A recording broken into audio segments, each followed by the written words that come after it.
68వ కీర్తన 26 నుంచి 28 వచనం వరకు చదువుకుందాం. సమాజములలో దేవుని స్తుతించుడి, ఇశ్రాయేలులో నుండి ఉద్భవించిన వారలారా ప్రభువును స్తుతించుడి. కనిష్ఠుడగు బెన్యామీను అను వారి ఏలిక అచ్చటనున్నాడు, యూదా అధిపతుల పరివారం అచ్చటనున్నది. జెబూలూను అధిపతులను, నఫ్తాలి అధిపతులను ఉన్నారు. నీ దేవుడు నీకు బలము కలుగ నియమించి ఉన్నాడు. దేవా, నీవు మా కొరకు చేసిన దానిని బలపరచుము. చిన్న మాట ప్రార్థన చేసుకుందాం.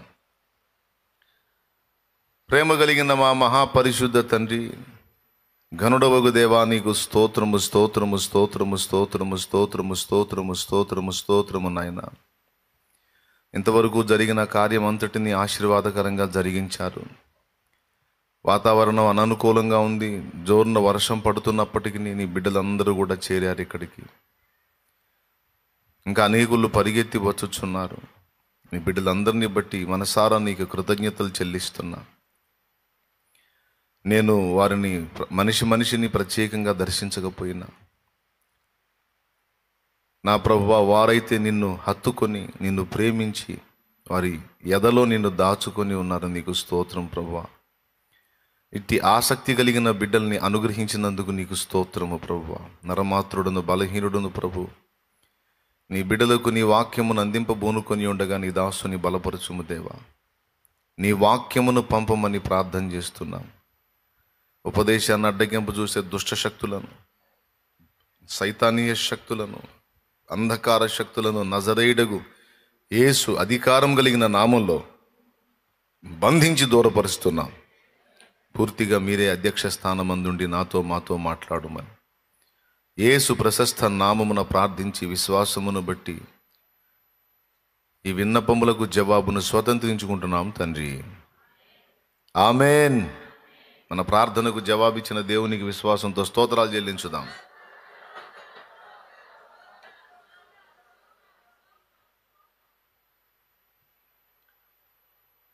ప్రభునందు ప్రియులారా, మీ అందరికీ ప్రభు అయిన యేసుక్రీస్తు నామంలో హృదయపూర్వక వందనాలు. మీ అందరికీ వందనాలు. అలాగే లైవ్ ద్వారా, జూమ్ ద్వారా అందుబాటులోకి వచ్చిన బిడ్డలు కూడా హృదయపూర్వక వందనాలు తెలియజేస్తా ఉన్నాను. ఈ 68వ కీర్తనలో 26 నుంచి 28 వచనాల్లో సమాజములలో దేవుని స్తుతించుడి, ఇశ్రాయేలులో నుండి ఉద్భవించిన వారలారా ప్రభువుని స్తుతించుడి అని దేవుని ప్రజల సమాజంలో దేవుణ్ణి స్తుతించుట అనే దాని గురించి మాట్లాడాడు. ఎవరు స్తుతించాలి అంటే, అప్పటి కాలంలో దేవుని ప్రజలుగా దేవుడు ప్రత్యేకించుకున్న జనాంగము ఇశ్రాయేలు జనాంగము. అంటే ఇశ్రాయేలు జనాంగం అంటే ఇశ్రాయేలు అనే వానికి పుట్టినటువంటి సంతతి. ఇశ్రాయేలులో నుండి ఉద్భవించిన వారలారా అంటే ఇశ్రాయేలు ద్వారా పుట్టినటువంటి వారలారా అని కొన్ని గోత్రాల పేర్లు చెప్తున్నాడు. కనిష్ఠుడగు బెన్యామీను అను వారి ఏలిక అచ్చటనున్నాడు, యూదా అధిపతుల పరివారం అచ్చటనున్నది. జెబూలూను అధిపతులను, నఫ్తాలి అధిపతులను ఉన్నారు. కొన్ని గోత్రాల పేర్లు చెప్పి నీ దేవుడు నీకు బలము కలుగ నియమించి ఉన్నాడు అనే వాగ్దానాన్ని వెల్లడి చేశాడు. నీ దేవుడు నీకు బలము కలుగ నియమించి ఉన్నాడు అనే మాటని మనం వాగ్దానంగా తీసుకుంటూ ఉంటాం. కొంతమందికి ఈ వాగ్దానం కూడా వచ్చి ఉండొచ్చు. 31వ తారీఖు, డిసెంబర్ 31వ తారీఖు ఆల్ నైట్ ప్రేయర్లో వాగ్దానం తీసినప్పుడు కొంతమందికి ఈ వాగ్దానం వస్తుంది, నీ దేవుడు నీకు బలము కలుగా నియమించి ఉన్నాడు అని. నిజమే, దీని మీద మనం దృష్టి పెడదాం. దేవుడు మనకు బలాన్ని ప్రసాదించకపోతే, మనం సహజంగా కలిగి ఉన్న బలాన్ని బట్టి ప్రజెంటు మన జీవితం దొరలటం దుర్లభం, కష్టం. లోకానుసారంగా మనం ఉన్నప్పుడు, దేవుని ఎరగని ప్రజలుగా మనం ఉన్నప్పుడు మనకు సహజ సిద్ధంగా వచ్చినటువంటి బలం ఏదో మనం పొట్టబోసుకోవటానికి, భుక్తిని సాధించుకోవటానికి, ఏదో జీవన గమనంలో సాగిపోవటానికి ఉపయోగపడింది. అందరితో కలిసి అందరు ఎలాగో మనం అలాగే అని. ఎప్పుడైతే యేసు ప్రభుని తెలుసుకున్నామో, యేసు ప్రభు దగ్గరికి రావటం మొదలుపెట్టామో, యేసు ప్రభుని మన జీవితంలో ప్రముఖుడిగా స్వీకరించామో, అప్పుడు ఈ లోకములోని శక్తులు మనకి వ్యతిరేకమైపోయినాయి. యేసు ప్రభుని హత్తుకున్న ప్రతి ఒక్కరూ కూడా ఇక లోకంతో రాజీ పడటానికి ఇష్టపడరు. అంతకుముందు లోకంలో మనం అందరితో కలిసి ప్రయాణం చేసినప్పుడు లోకం మనతో స్నేహించింది, మనకేం పెద్ద ప్రాబ్లమ్స్ లేవు. అయితే ఇప్పుడు దానిలో నుండి మనం వేరుపరచబడ్డాం, దేవునితో మనం సమాధాన పడ్డాం. లోకం ఇంకా దేవునితో సమాధాన పడలేదు, మనం సమాధాన పడ్డాం. ఇప్పుడు అంతకు ముందులాగా మన మనసుకు తోచినట్టు మనం ప్రయాణం చేయటం లేదు. ఇప్పుడు లోకానికి వ్యతిరేకంగా దేవునికి అనుకూలంగా బతకడానికి ప్రయాసపడుతున్నాం. ఇది ఎలాంటిదంటే, నీళ్లలో బతికే చేప ఒడ్డున బతికిద్దా అంటే అది అసంభవం.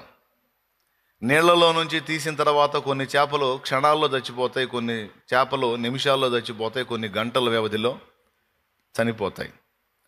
ఒకటి నిజం, చేప నీళ్లలో మాత్రమే బ్రతుకుతుంది. దానికి కావలసినటువంటి ఆక్సిజన్ అనేది నీళ్లలో దొరికిద్ది. అలాగే మనిషి నీటికి వెలపట బతుకుతాడు, నీళ్లలో చచ్చిపోతాడు. ఎందుకంటే మనిషికి అందాల్సిన ఆక్సిజన్ వాటర్లో అందదు. అలాగే చేపకు కూడా నీళ్లలో అందే ఆక్సిజన్ ఒడ్డున అందదు. కాబట్టి నీళ్లలో బతికేటువంటి చేప బయటికి తీస్తే చచ్చిపోతుంది. ఇప్పుడు మనం నిన్న మొన్నటి వరకు అందరితో కలిసి నీళ్లలో చేపలాగా బ్రతికిన మనల్ని ఇప్పుడు నీళ్లలో నుంచి ఒడ్డుకు తీసాడు. ఒడ్డుకు తీసినప్పుడు ఈ చేప బతకాలి. బతికిద్దా? ఆ చేప బతకదు, చచ్చిపోయింది. కానీ ఈ చేప అయితే ఖచ్చితంగా బతకాలి. ఒకవేళ నీళ్లలో బతికే చేప ఒడ్డును కూడా బతికే ఉంది అంటే కారణం అది దాని బలం కాదు, దానికి ఎక్కడి నుండో ప్రత్యేకమైన శక్తి లభిస్తుంది కనుక అది బతికుండాలి, తప్పించి వేరే మార్గమే లేదు. అలాగా లోకంలో వ్యక్తులంగా, నీళ్లలో చేపలాగా లోకంలో వ్యక్తులంగా బ్రతికేటువంటి మనం ఆ లోకానికి వేరై ప్రత్యేకింపబడిన జీవితాన్ని మొదలుపెట్టి కొంతమంది సంవత్సరాలు గడిచిపోయింది. ఎన్నో ఆటుపోట్లు, ఎన్నో శోధనలు, ఎన్నో ఎదురు దెబ్బలు, విశ్వాసాన్ని కూడా వదిలేసి వెనక్కి వెళ్ళిపోయేటువంటి శోధనలు, గడ్డు సమస్యలు ఎదురైనా వాటన్నిటిని అధిగమించి మనం ఇంకా విశ్వాస యాత్రలో నిలిచి ఉన్నామంటే కారణం అది మన బలం కాదు, మనకు తెలియకుండానే దేవుడు మన లోపలికి పంపించినటువంటి బలం. Praise the lord. ఎన్నో ఎదురైనాయి, కఠినమైన పరిస్థితులు ఎన్నో ఎదురైనాయి, అన్నీ విశ్వాసానికే ఎదురైనాయి పరీక్షల్లాగా. వాటన్నిటినీ అధిగమించి నిలదొక్కామంటే అది దేవుని శక్తే. ఇంతవరకు నిలదొక్కామంటే దేవుడి శక్తే, ఇప్పుడు నిలిచున్నామంటే దేవుడి శక్తే. ఇక ముందు కూడా మనం నిలవాలంటే దేవుడే తన బలాన్ని మనకు కలుగ నియమించకపోతే మనకి ఇక వేరే అవకాశమే లేదు. Amen, amen. ఇంక లేదు వేరే అవకాశం. నీ దేవుడు నీకు బలము కలుగ నియమించి ఉన్నాడు. నీకు ఎదురయ్యేటువంటి ప్రతికూలతలను బట్టి నీవు కృంగిపోవద్దు. దేవుడు ఒకటి నియమించేశాడంట. ఎప్పుడు నీకు బలం అవసరం అవుతుందో, ఎప్పుడు నీవు బలహీనంగా ఉంటావో, ఎప్పుడు శత్రువు నీ మీద అటాక్ చేయడానికి కుట్ర పన్నుతాడో అప్పుడు దేవుడు ముందే నిర్ణయించాడంట, ముందే నియమించేశాడంట. బలహీన సమయములలో నా పిల్లలకు బలము కలుగునుగాక అని ఆ వాగ్దానం మనకు ఉన్నది. ఆ వాగ్దానమే మన బలహీన సమయాలన్నిటా దేవుని బలం మన మీదకి వచ్చి మనల్ని నిలిపింది. మనం జీవనదిని నా హృదయంలో ప్రవహింపజేయుమయా అనే పాట పాడతాం. జీవనదిని నా హృదయంలో ప్రవహింపజేయుమయా అనే పాటలో బలహీన సమయములో నీ బలము ప్రసాదించుము, బలహీన సమయములో నీ బలము ప్రసాదించుము, జీవనది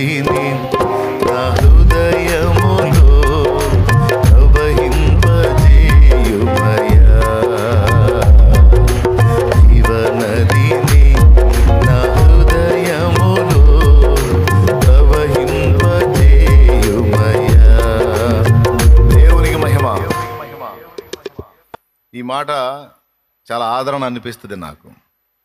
ఈరోజు ఈ మాట దేవుడు మీతో మాట్లాడినందున మీకు కూడా ఆదరణ అనిపిస్తుందని నా నమ్మకం. దేవా, ఈ విశ్వాస యాత్రలో ఎన్నో ఒడిదుడుకుల్లో నేను ప్రయాణం చేస్తున్నాను. కొన్నిసార్లు బలహీన పడిపోతున్నాను తండ్రి. నా గతి ఏమిటి అని నువ్వు దేవుడిని ప్రశ్నిస్తే దేవుని జవాబు ఏంటో తెలుసా? దేవుడు నీకు బలము కలుగా నియమించి ఉన్నాడు అనేదే నీకు దేవుడిచ్చే సమాధానం. అంటే నియమించాడు అంటే, ఒక రాజు తన పిల్లలు సైనికుల్ని నియమించినట్టు, వాళ్ళకి ఎప్పుడు ఏది కావాలన్నా సైనికులు అందుబాటులో ఉండి వాళ్ళకి తోడ్పాటు అందిస్తారు. ఇప్పుడు ఈ సైనికులు ఎప్పుడు రాజుగారి పిల్లలకి సమీపంలో ఉంటారా, దూరంగా ఉంటారా? వాళ్ళు నియమించబడ్డారు. మీరు చెప్పండి, మీరు కూడా కొన్ని గృహాలలో పనులు చేస్తారు కదా. ధనవంతుల ఇండ్లలో ఒకవేళ మీరు పనివారైతే వారి పిల్లలకి మిమ్మల్ని వారు నియమించినప్పుడు వారు ఎనీ టైం మీరు కాపలా కాసుకుంటూ ఉంటారు కదా వాళ్ళని, పిల్లల్ని. అలాగే అధికారులు ఉన్నారు, ప్రధాని, ముఖ్యమంత్రి అధికారులు ఉన్నారు. వాళ్ళకి గన్మ్యాన్లను నియమిస్తారు. వాళ్ళు ఎనీ టైం వీళ్ళని కాపలా కాసుకుంటూ ఉండాలి. ఎందుకంటే వాళ్ళు నియమించబడ్డ వాళ్ళు. వాళ్ళకి దగ్గరలో ఉంటారో దూరంగా ఉంటారో చెప్పండి, పెద్దగా చెప్పండి. ఎప్పుడు అవసరమైతే అప్పుడు వీళ్ళు లైన్లోకి వచ్చేస్తారు. శత్రువు ఎప్పుడు దాడి చేయడానికి పూనుకుంటే అప్పుడు వెంటనే వీళ్ళు లైన్లోకి వచ్చేసి తమ నాయకుడిని కాపాడుకుంటూ ఉంటారు. వీళ్ళు నియమించబడ్డారు. అట్లాగా దేవుడు మనకు కొన్నిటిని నియమించాడండి, కొన్నిటిని నియమించాడు. ఈ సంగతి మనకు తెలియదు. వాటిల్లో ఒకటి, దేవుడు మనకు బలము కలుగా నియమించి ఉన్నాడట. దేవునికి స్తోత్రం కలుగును గాక. దేవా, నాకు బలం కలగా నియమించకపోతే నువ్వే నీ బలం ప్రదర్శించవచ్చు కదా. మమ్మల్ని బలపరిచి మమ్మల్ని లైన్లో దించకపోతే నువ్వే నీ బలాన్ని ప్రదర్శించవచ్చు కదా అంటే, అట్లా కుదరదు కుమారుడా అంటాడు. అట్లా కుదరదు. నేను నా బలాన్ని డైరెక్ట్గా ప్రదర్శించడానికి లేదు.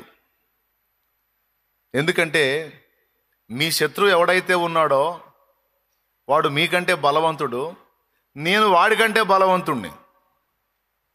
ఒక బలవంతుడు బలహీనుడి మీద యుద్ధానికి పూనుకోవటం అనేది సబబు కాదు.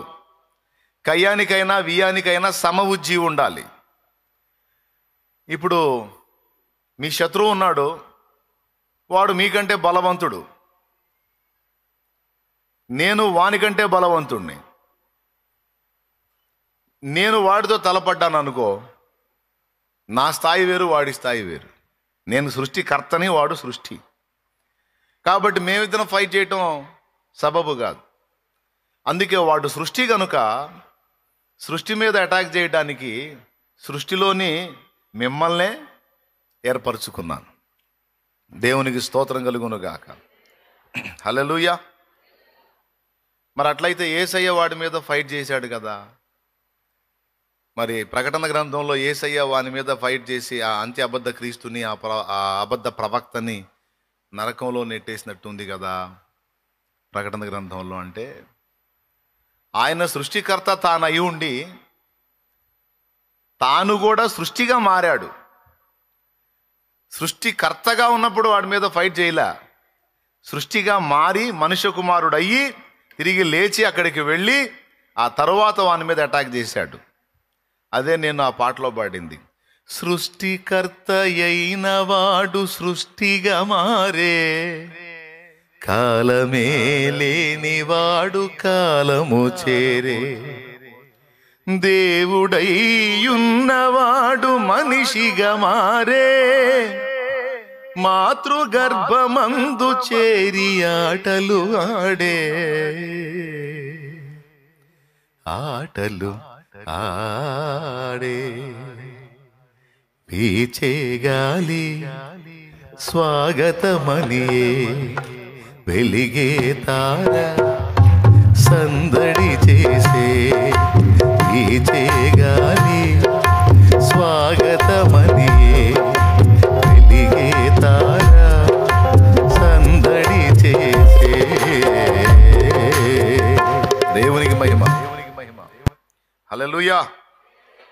ఆయన మనుషులతో పోరాడినా, లేకపోతే సాతాను సంతతి అయినటువంటి అబద్ధ క్రీస్తుతో ఫైట్ చేసిన, అబద్ధ ప్రవక్తతో ఫైట్ చేసిన, సైతానుతోనే డైరెక్ట్గా ఫైట్ చేసి వాడిని అగాధంలో బంధించిన మనుష్య కుమారుడుగానే పోరాడాడు అనమాట. ఇప్పుడు తండ్రి దగ్గర కూర్చున్నాడు. ఎవరు అనుకున్నావు? తండ్రి కుడిపార్శాన్ని కూర్చున్నాడు.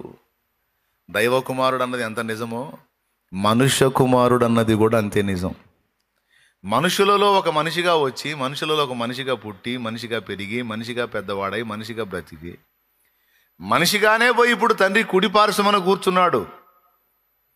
అందుకే మనుషుల్లో మనిషిగా ఉన్నాడు కనుక మనుషుల కోసం ఆయన విజ్ఞాపన చేస్తే చెల్లుతుందన్నమాట. దేవునికి స్తోత్రం కలుగును గాక. మనుషులలో మనిషిగా వచ్చాడు కనుకనే మనుష్య బలహీనత ఎరుగున్నాడు. అందుకే అర్థం చేసుకున్నాడు, క్షమిస్తున్నాడు, నడిపిస్తున్నాడు బండిని. లేకపోతే ఎప్పుడో అయిపోయేది, బతుకు ఎప్పుడో తెల్లారిపోయేది. అర్థమైందా? దేవుడు డైరెక్ట్గా సాతానుతో తలపడతాడా? ఆయన స్థాయి వేరు, వాని స్థాయి వేరు. కాబట్టి వాడిని కొట్టాలంటే ఎట్లొచ్చాడు తెలుసా? దేవుడై ఉండి కూడా ఆ దేవత్వాన్ని వదిలిపెట్టి మనిషిగా వచ్చి కల్వరి శిలువ మీద వాడిని వేశాడు. సో దేవుడు సైతానుతో ఉన్నది ఉన్నట్టుగా ఆయన ఉన్న స్థాయిలో ఫైట్ చేయడు. వాడేమో సృష్టి, ఆయనేమో సృష్టికర్త. ఇప్పుడు మనం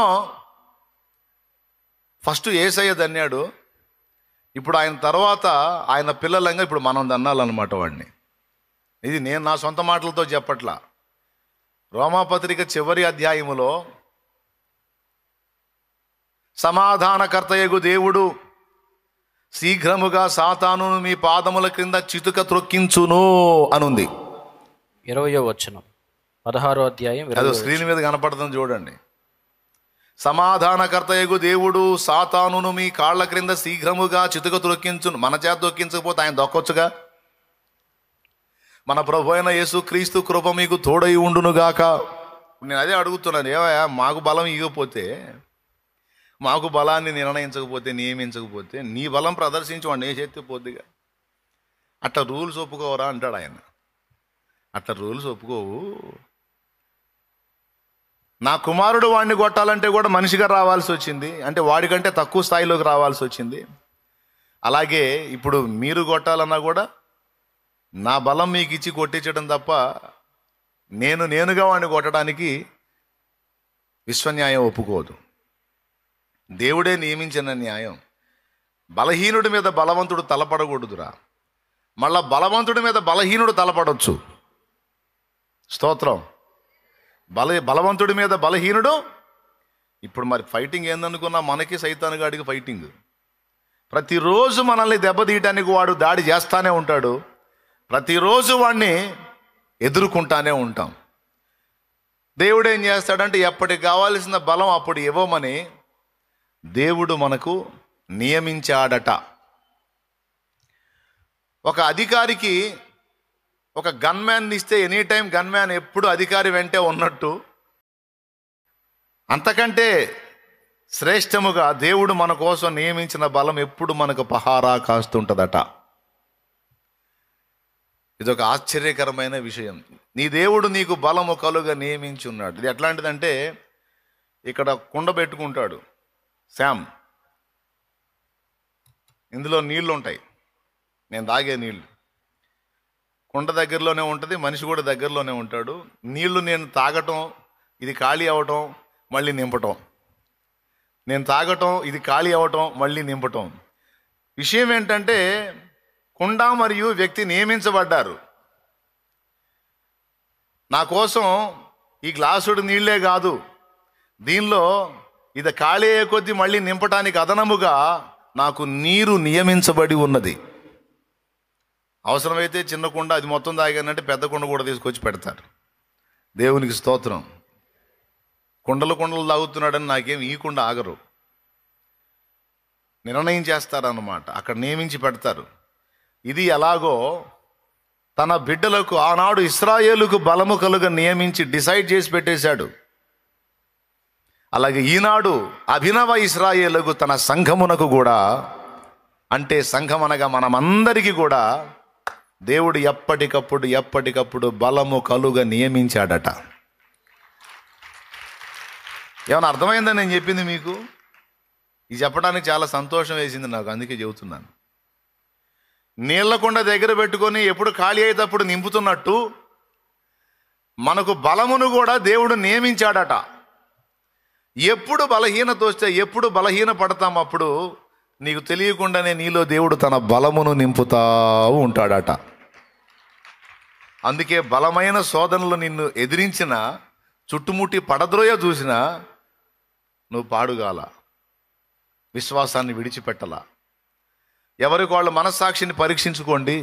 ఇన్ని నాళ్ల విశ్వాస యాత్రలో నేను పనికి రాను, నాకు యోగ్యత లేదు, నా వల్ల కాదు, నేను విశ్వాస యాత్రలో సాగలేను అని నీకు అనిపించిన రోజులు ఉన్నాయా లేవా? ఎంతమంది ఒప్పుకుంటారు? కొన్నిసార్లు దేవుడు నియమించినటువంటి ఆ నీతి నియమాలను అనుసరించ చేతగాక, దేవుడు నియమించినటువంటి కట్టడలలో బ్రతకటం చేతగాక, దేవా నేనేమో నీ బిడ్డగా పిలువబడుతున్నాను, కానీ అందుకు తగిన జీవితాన్ని నేను కలిగి లేను, క్షమాపణ వేడుకుంటూ మళ్ళా నిన్ను గాయపరుస్తానే ఉన్నాను, తొట్టుపడతానే ఉన్నాను, యోగ్యమైన రీతిలో నీ ముందు నేను లేను, తగను ప్రభువా, నేను నీకు తగను అని ఎన్నోసార్లు నువ్వు ఏడ్చుకున్న అనుభవాలు ఉన్నాయి. దేవుని ముందు సిగ్గుపడి తలదించుకున్న అనుభవాలు ఉన్నాయి. ఆ దెబ్బలో నువ్వు లోకంలో కలిసిపోవాల్సింది లెక్క ప్రకారం. కానీ నువ్వు నీకు అలా జరగలేదు. ఆశ్చర్యం, నువ్వు అలా ఏడ్చావు, ఏదో తెలియని సమాధానం నీ హృదయంలోకి వచ్చేసింది. ఏదో తెలియని సమాధానం నీ హృదయంలోకి వచ్చింది. మళ్ళా నీలోనే నీకు ఒక మాట వినపడుతుంది, ఈ మారు తొట్టుపడితే అలానే నేను దేవునికి దూరం అయ్యేదా? కాదు, మరలా ప్రయత్నిస్తాను, ఇంకొక మారు ప్రయత్నించాలి, అంతేగాని దేవుణ్ణి వదిలిపెట్టి నేనెట్ట బతుకుతాను? దేవునికి ఇష్టం లేని పనులు నేను ఎలా చేసి మనుగడ సాగిస్తాను? లేదు, నేను మళ్ళా పూనుకోవాలని నీకు తెలియకుండానే మళ్ళా నిన్ను రెక్టిఫై చేసుకున్నానని నువ్వు అనుకున్నావు, కానీ కాదు. సీమోనో, సాతాను మిమ్మును పట్టి గోధుమలను జల్లించినట్టు జల్లించుటకు కోరుకొనెను. లూకా సువార్త 22వ అధ్యాయములో, నీ నమ్మిక తప్పిపోకుండానట్లు నేను నీ కొరకు వేడుకుంటుని, నీ మనసు తిరిగిన తరువాత నీ సహోదరుల మనసు స్థిరపరచు. ఏం మాట తెలుసా అది? ఈ రాత్రి నీకు ఒక శోధన కలగబోతుంది. ఆ శోధనలో నువ్వు డిస్టర్బ్ అవుతావు. ఖచ్చితంగా ఇక నీ అయోగ్యతను ప్రదర్శించి నువ్వు శోధింపబడి విశ్వాసం విషయంలో కూడా ప్రశ్నార్థకమయ్యే రాత్రి నీకు. అయితే భయపడకు, నీ నమ్మిక తప్పిపోకుండానట్లు ఆ విషయమై నీకు బలము కలగాలని నేను నీకోసం తండ్రిని రిక్వెస్ట్ చేశాను. ఎప్పుడైతే నువ్వు బలహీనపడతావు అప్పుడే నీకు బలం సమీపమైద్ది, నీకు బలం వస్తుంది. ఖచ్చితంగా నువ్వు తిప్పుకుంటావు. నువ్వు తిప్పుకున్నప్పుడు తేడాబడ్డ మిగిలిన వాళ్ళని కూడా తిరిగి లైన్లోకి తీసుకొని రా సీమోను అని చెప్పాడు. ఆ మాటను ఆలోచించినప్పుడు నిజంగా ఒక సీమోనికైనా మనందరికీ కూడానా అంటే మనందరి కోసం కూడా యేసయ్య వేడుకుంటానే ఉన్నాడు అక్కడ. మన జీవితంలో ఎన్నో బలహీనమైన ఘడియలు, కొన్నిసార్లు శరీర క్రియలకు తట్టుకోలేక, కొన్నిసార్లు శరీర సంబంధమైన శ్రమలకు తట్టుకోలేక, కొన్నిసార్లు మనకు ఎదురైనటువంటి ప్రతికూలతలను బట్టి, మనుషుల బెదిరింపులను బట్టి దేవునికి దూరమయ్యే పరిస్థితులు వచ్చినా దాని విషయమే మన హృదయంలో కలిగినటువంటి దుఃఖాన్ని, బాధను బట్టి దేవుడు ఆశ్చర్య రీతిలో తన బలాన్ని మనకు ప్రదర్శించాడు. మీలో కొంతమంది ఇక్కడ కూర్చున్న వాళ్ళు కావచ్చు, ఆ లైవ్లో వీక్షించే వాళ్ళు కావచ్చు, కుటుంబంలో నుంచి బయటికి రావడానికి వీల్లేదు. ఒకప్పుడు చర్చికి వచ్చి హాయిగా ఆరాధించుకునే పరిస్థితుల్లో ఉన్న వాళ్ళకి ఇంట్లో యజమానులు ఒప్పుకోక ఇల్లే చెరసాలల్లాగా మారిపోయి దేవుని చేరే పరిస్థితి లేక ఏడ్చుకున్న వాళ్ళు చాలామంది ఉన్నారు. వాస్తవంగా దేవుని సహవాసానికి దూరం అయితే వాళ్ళు లోకంలో కలిసిపోవు. సన్నిధి లేదు, ప్రభు బల్ల లేదు, వాక్యం లేదు, పరిశుద్ధుల సహవాసం లేదు, వాళ్ళని ఎంకరేజ్ చేసేవాళ్ళు లేరు. ఇవన్నీ లేనప్పుడు ఎంత బలమైన విశ్వాసి సైతం లోకంలో బలహీనపడే ఛాన్స్ ఉంటుంది. కానీ చెరసాలలాగా ఇంట్లో బందీలైపోయినా, వాళ్ళ కుటుంబంలో ఎవరు రక్షింపబడకపోయినా, వాళ్ళ కుటుంబంలో ఎవరు విశ్వాసులు లేకపోయినా, ఈమె దేవుణ్ణి హత్తుకొని ఇంకా విశ్వాసంలో నిలిచి ఉందంటే తన పరిస్థితిని బట్టి దేవుడు ఆమె ఉన్న దగ్గరే ఆమెకు బలమును నియమించాడు. ఆ బలం కలుగుతూ ఉంది తనకి ఆ పాసిబిలిటీ లేదు, బంధకాల్లో ఉండిపోయింది, బయటికి వచ్చి స్వేచ్ఛగా ఆరాధించే పరిస్థితి లేదు. మరి ఇప్పుడు ఏం చేయాలా? ఏడ్చుకుంటా ఇంట్లో బాధపడతా ఉంది. సహజంగా దేవునికి దూరమై లోకానికి దగ్గరైనప్పుడు లోకంలో కలిసిపోతారు, కానీ కలిసిపోలా. మీరు గమనించండి, ఈ చేతిలో జీవం ఉన్నంత వరకు మట్టి దీని మీద పెట్టి కప్పిపెట్టు, ఇది చెడదు. ఇందులో జీవం ఉన్నంత వరకు. ఇందులో జీవం పోయిందనుకో, నువ్వు మట్టిలో కప్పి పెట్టకపోయినా సరే ఇది చెడిపోయిద్దా లేదా?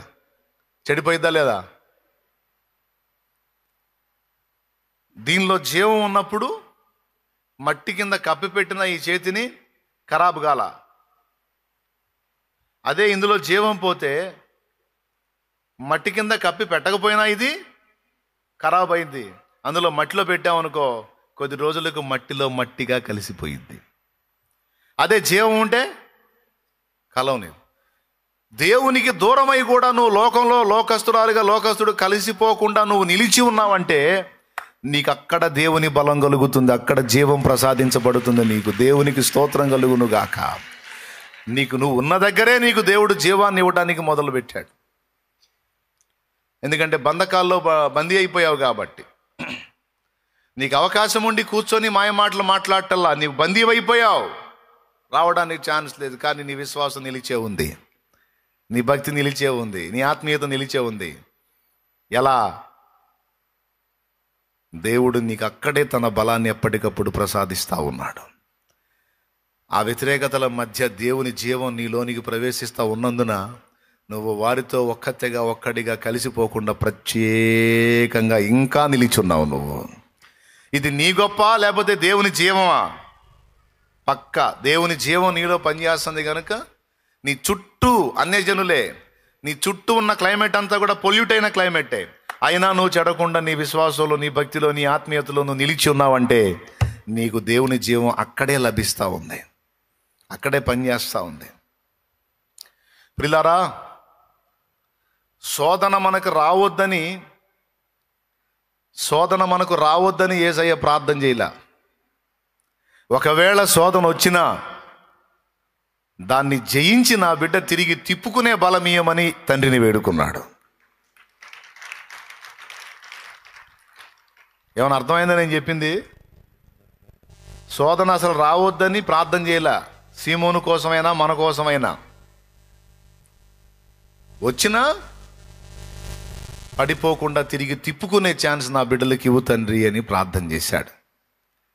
ఈరోజు మనందరం ఎన్నో ఆటుపోట్ల మధ్య ఇంకా విశ్వాస యాత్రలో సాగుతున్నామంటే దానికి దేవుని జీవం, దేవుని బలమే కారణం తప్ప మన గొప్పతనం ఏమీ లేదు. ఇక ఏదన్నా ఉందంటే మనం ఆయన్ని ఆశ్రయించటం ఒక్కటే మన ధన్యకరమైన అనుభవం. ఏ స్థితిలో కూడా దేవా అని పేతురు అడిగినట్టు నీళ్ళలో మునిగిపోతూ పేతురు వేసిన కేకలాగా ప్రభువా అని కేక వేస్తే తక్షణమే మనకు బలము కలుగుతుంది. ఎందుకంటే ముందే నిర్ణయించి పెట్టాడంట, నియమించాడంట.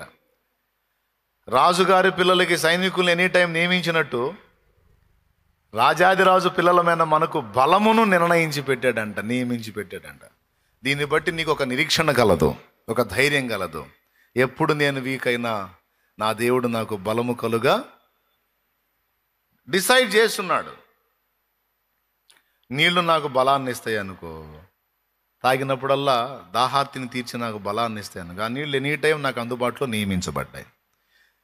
ఈ కొండలో నీళ్ళు ఎలాగ నియమించబడ్డాయో ఇదంతా నిజమో మనలో ప్రతి ఒక్కరికి దేవుని బలం అలాగా డిసైడ్ చేయబడి ఉంది, నిర్ణయించబడి ఉంది, నియమించబడి ఉంది. కాబట్టి నువ్వు ఎప్పుడు కూడా శక్తిహీనుడని అనుకోవద్దు. నువ్వు ఎప్పుడు బలహీనుడవో అప్పుడు దేవుని బలం నీలోనికి ప్రవేశించి నిన్ను బలపరుస్తుంది. శక్తిహీనుడనందువేమయ్యా, సౌజన్యమగు శుద్ధాత్మ శక్తిని పొందుకొనుమయ్యా. ఏడుంది? నువ్వెవరివి? ఆయన కొడుకువి, ఆయన కూతురువే, నీకు నియమించాడు, నీకు సిద్ధపరిచాడు. ఎనీ టైం సరఫరా అవుతూ ఉంటుంది నీకు, ఏ రోజుకు ఆ రోజు, ఏ రోజుకు ఆ రోజు. ఐగుప్తు రాజైన ఫరోని బెదిరించి అదిరించి ఇశ్రాయేలు జనాంగాన్ని బయటికి తీసుకొని రాగలడు దేవుడు. కానీ అలా చేయలే. ఒక మోషే కావాల్సి వచ్చింది దేవుడికి. 40 రోజులు దేవుణ్ణి అవమానకరంగా దూషిస్తూ దేవుని సైన్యాన్ని తిరస్కరిస్తున్న గొల్యాతుని కూల్చడానికి దేవుడికి సెకండ్ చాలు. ఒక తెగులతో మొత్తాడంటే మాట్లాడేవాడు మాట్లాడుతున్నట్టు చేస్తాడు, కానీ ఆ పని దేవుడు చేయలా. Praise the lord. ఆశ్చర్యం చూడండి, బలవంతుడైన ఫరోని బెదిరించి దెబ్బగొట్టి ప్రజలను బయటికి తీసుకొని రావడానికి బలహీనుడైన మోషేని వాడుకున్నాడు. 40 రోజులు వాడు గొలియాత్ అనేవాడు ఇశ్రాయేలు సైన్యాన్ని తిరస్కరిస్తూ దేవుణ్ణి దూషిస్తూ ఉంటే, ఆయన అవమానంగా మాట్లాడుతూ ఉంటే, ఇశ్రాయేల్లో కత్తి యుద్ధం తెలిసిన వాళ్ళని, ఈటెలు బళ్ళాలు విసరటం తెలిసిన వాళ్ళని, బాణాలు విసరటం తెలిసిన వాళ్ళని ఏ వీరుణ్ణి పంపలా. వాడికి ఎంత అవమానం కలిగించాడో తెలుసా దేవుడు? 40 రోజులు వాడు దేవుణ్ణి అవమానించినందుకు ఒక్కరోజే వాడికి, వాడి రాజుకి, వాడి సైన్యం మొత్తానికి ఘోర అవమానం ఏంటంటే, 40 రోజులు మీసాలు తీపి ప్రగల్భాలు పలికినటువంటి ఆ ఫిలిస్తీయుణ్ణి అసలు యుద్ధమే తెలియనటువంటి ఒక గొర్రెల కాపరి చేత కొట్టించాడు.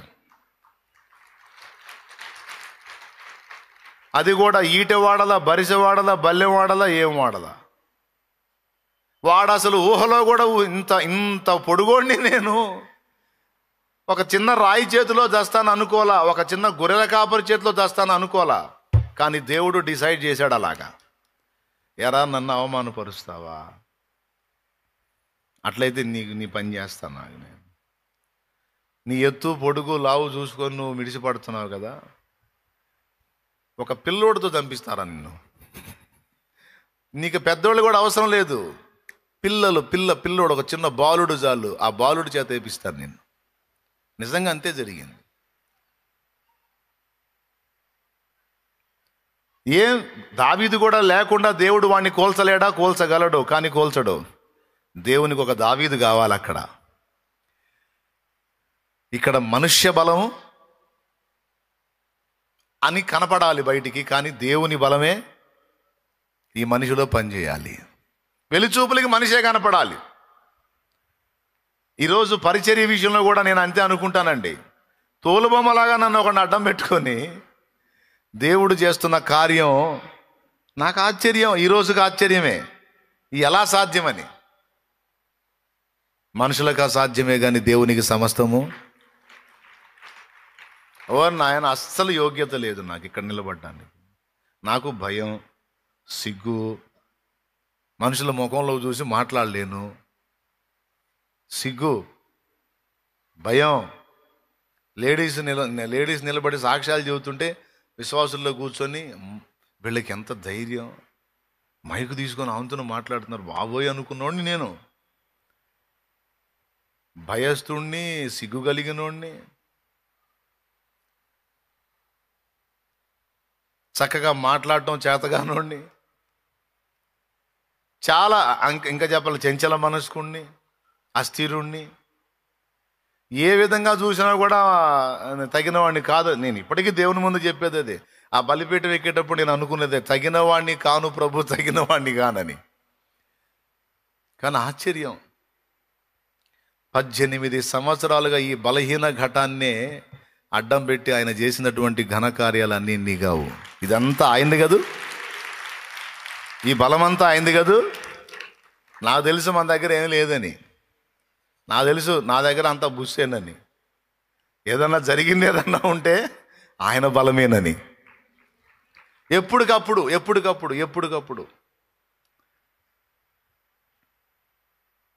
పాటలు కూడా పాడుకుని నేను నా పాటలు దేవుడి కృప, నా పాటలు అనకూడదులే, ప్రభు ఇచ్చిన పాటలు చాలా సమాచారం ఆ పాటల్లోనే అందించుకున్నా ఆత్మీయ బిడ్డలకి. ఘనులు జ్ఞానులు ఈ లోకంలో ఎందరో ఉండగను, గణహీనుడను వెర్రివాడను నన్ను ప్రేమించితివా. ఏమున్నదయ్యా నీ కొరకు నాలో, ఏమున్నదయ్యా నీ కొరకు నాలో, బలము నీదేను యేసయ్యా, బలహీనుడను నేనయ్యా. బలము నీదేను యేసయ్యా, బలహీనుడను నేనయ్యా. ఎంచితివా దేవా నన్ను నమ్మకమైన వానిగా, నియమించితివా దేవా నీ ప్రేమకు నన్ను సాక్షిగా, నీ శుభవార్త చాటగా, నీ కార్యాలు చేయగా, నీ శుభవార్త చాటగా, నీ కార్యాలు చేయగా. Praise the lord, praise the lord. అందరం కలిసి చెప్దామా? గమనించండి, గమనించండి. ఎప్పుడో కొన్ని సంవత్సరాల క్రితమే చెప్పుకున్నా, బలం ఏదన్నా నేను ప్రదర్శించానంటే అది నీది, నాదేం కాదని. నీకు స్తోత్రం ప్రభువా. ఈ మాటలో గొప్ప ఆదరణ ఉంది ప్రియులారా, గొప్ప నిరీక్షణ ఉంది. దేవుడు మన పట్ల ఎంత శ్రద్ధ కలిగి ఉన్నాడో ఆ రహస్యం బట్టబయలవుతుంది. కొన్నిటిని దేవుడు మనకు నియమించి ఉన్నాడట, కొన్నిటిని దేవుడు మనకు నియమించి ఉన్నాడు. వాటిల్లో మొట్టమొదటిది, ఎప్పుడు శక్తిహీనమైతే అప్పుడు శక్తితో నింపబడటానికి దేవుడు మనకు బలము కలుగా నియమించాడు అనే ఒక మాట.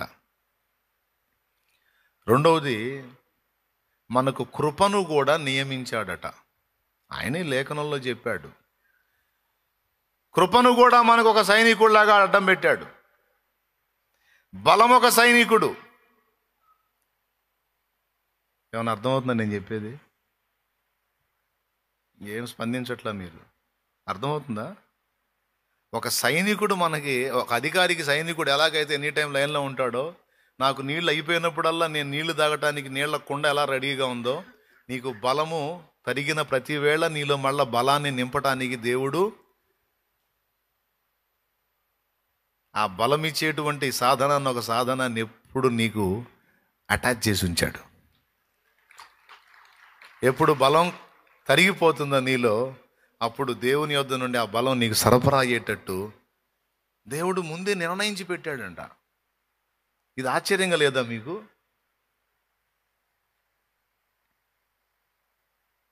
ఇంట్లో తినంగా బయటికి బయలుదేరేటప్పుడు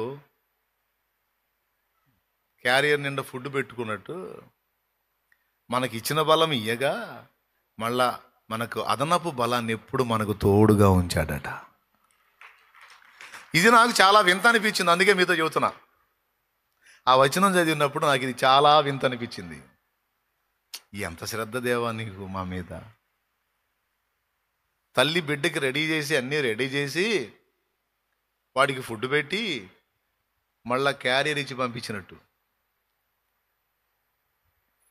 స్కూల్లో కూడా తినరా అన్నట్టు మనకు దేవుడు అట్ట సిద్ధపరిచి పెట్టాడంట బలాన్ని. రెండవది కృప. కృపను కూడా మనకు నియమించాడు. ఈ కృప ఎనీ టైం మనల్ని పహారాగాస్తుంది, మన చుట్టూ ఆవరించి ఉంటుంది. భక్తులు పాట పాడారు, గుర్తుందా? కృప మీద ఎన్ని పాటల్లో, పాత పాటలు, కొత్త పాటలు. విడువదే నన్నెల్లప్పుడు కృప, కృప విజయ పదమున నడిపించేనే కృప, కృప విస్తరించేనే నిన్ను తలంచినప్పుడు. నిన్న నేడు నిరంతరం మారనే మారవు, నా జ్ఞాపకాలలో చెరగని వాడవు. కృప విడవదంట. పాత భక్తులు పాడిన పాటల్లో కూడా క్షణమైనా నన్ను ఎడబాయక, క్షణమైనా నన్ను ఎడబాయక, గమ్యము చేర్చే నీ కృప, గమ్యము చేర్చే నీ కృప, కృప కృప కృప యేసుని కృప, ఎరుగని రీతిగా నన్ను దర్శించే నీ కృప. దేవునికి మహిమ. అంతం వరకు నడిపించింది నీ కృప, క్షణం కూడా నన్ను ఎడబాయదయా. బలము నిన్ను ఎడబాయదట, కృప నిన్ను ఎడబాయదట. ఒక పక్క బలము, మరో పక్క కృప. ఇంతేనా నియమించాడు? ఇంకా ఏమైనా నియమించాడా? ఇప్పుడు బలం అంటే అప్పుడప్పుడు బలం తరిగిపోతూ ఉంటుంది, బలం అవసరం అయింది కాబట్టి బలం వెంట పెట్టాడంటే అర్థం ఉంది. నిజంగా అబద్ధాలు ఆడకుండా చెప్పండి, అర్థం అవుతుందా లేదా? అర్థమవుతుందా? నేను ఎగ్జాంపుల్స్ కూడా పోల్చి చెప్పా. అర్థం అయితే చేతులు ఎత్తు. నాకు డౌట్ అవుతుంది ఏమో మళ్ళీ మీరు అసలు చల్లబోట మామూలుగా లేదు, బయట క్లైమేట్, మైండ్లు మొద్దుబారు ఉంటాయి, మీకు ఎక్కుతుందో లేదని డౌట్ అన్నమాట. ఎక్కుతుంది కదా హృదయంలోకి? రైట్. మొట్టమొదటిది బలము ఒక పక్క మనకు సపోర్ట్గా నిలిపాడు, మరో పక్క కృపను మనకు నియమించాడట. దేవుని పిల్లలమైన మనకు అద్భుతమైన ఆస్తిగా లభించింది దేవుని కృప. లోకస్తులను చూసి వాళ్ళలాగే నా బతుకు కూడా అయిపోయిద్దేమో అని నువ్వు భయపడాల్సిన అవసరం లేదు. వాళ్లకు దొరకనిది నీకు దొరికినది దేవుని కృప.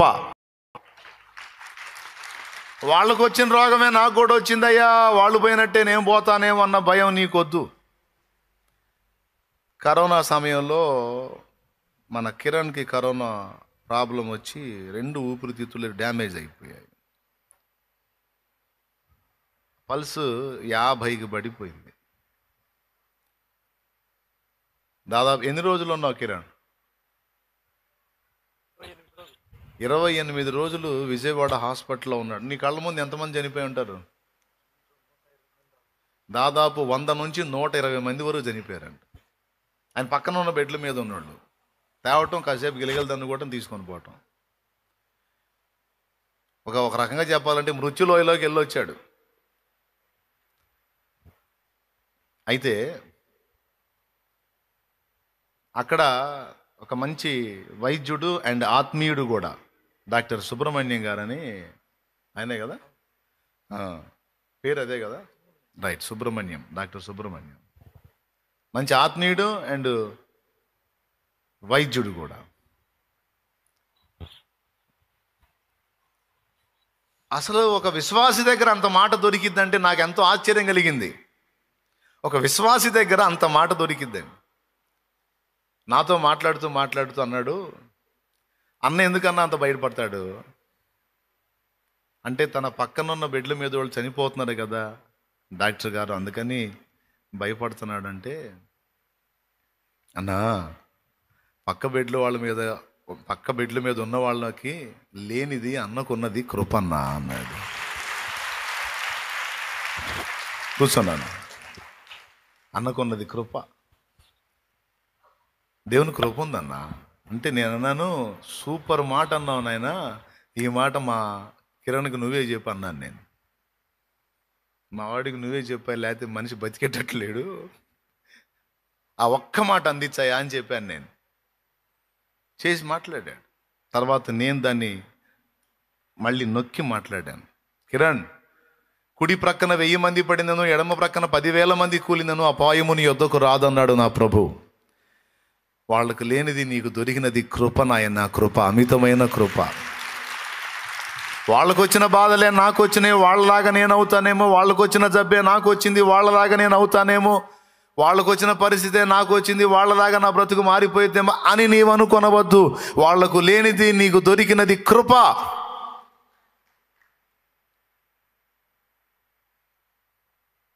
ఎట్లా దొరికింది? పేదవాడికి పెన్నిది దొరికినట్టు దొరికింది కృప. నీ కృప నాకు చాలును, నీ కృప లేనిదనే బ్రతుకలేను, నీ కృప లేనిదనే బ్రతుకలేను. ఫస్ట్ చరణం ఏందండి? జలరాశులన్నీ ఏకరాశిగా నిలిచిపోయెనే నీ జనుల ఎదుట, అవి భూకంపాలే అయినా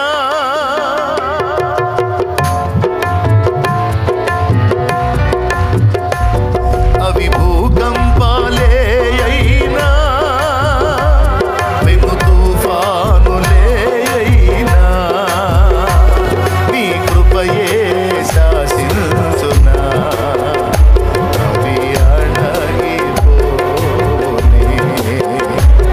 నీ కృపయే శాసించినా, అవి అణగిపోనే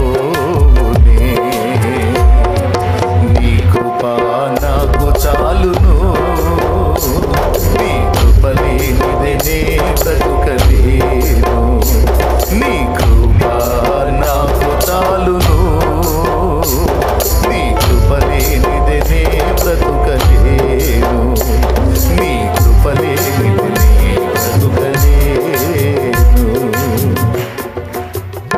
బా ఓ వందలోనే కృపల మీద పాటలో.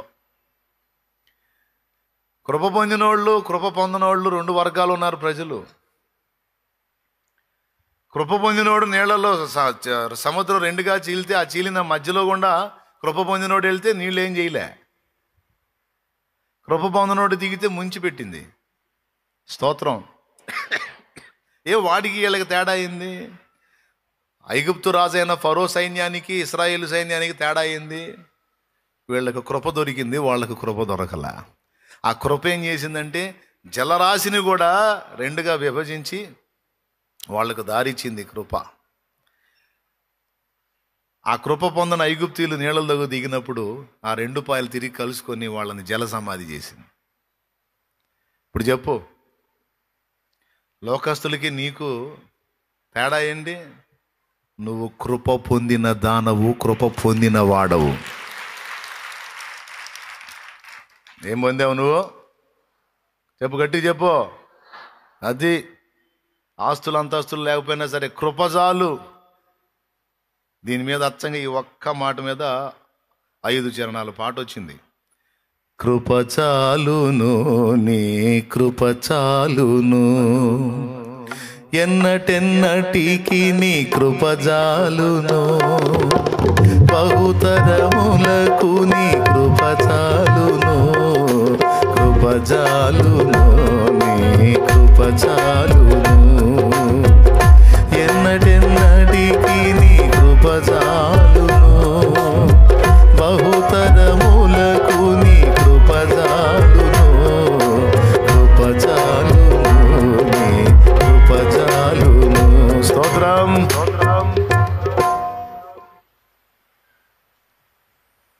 ఓకేనా?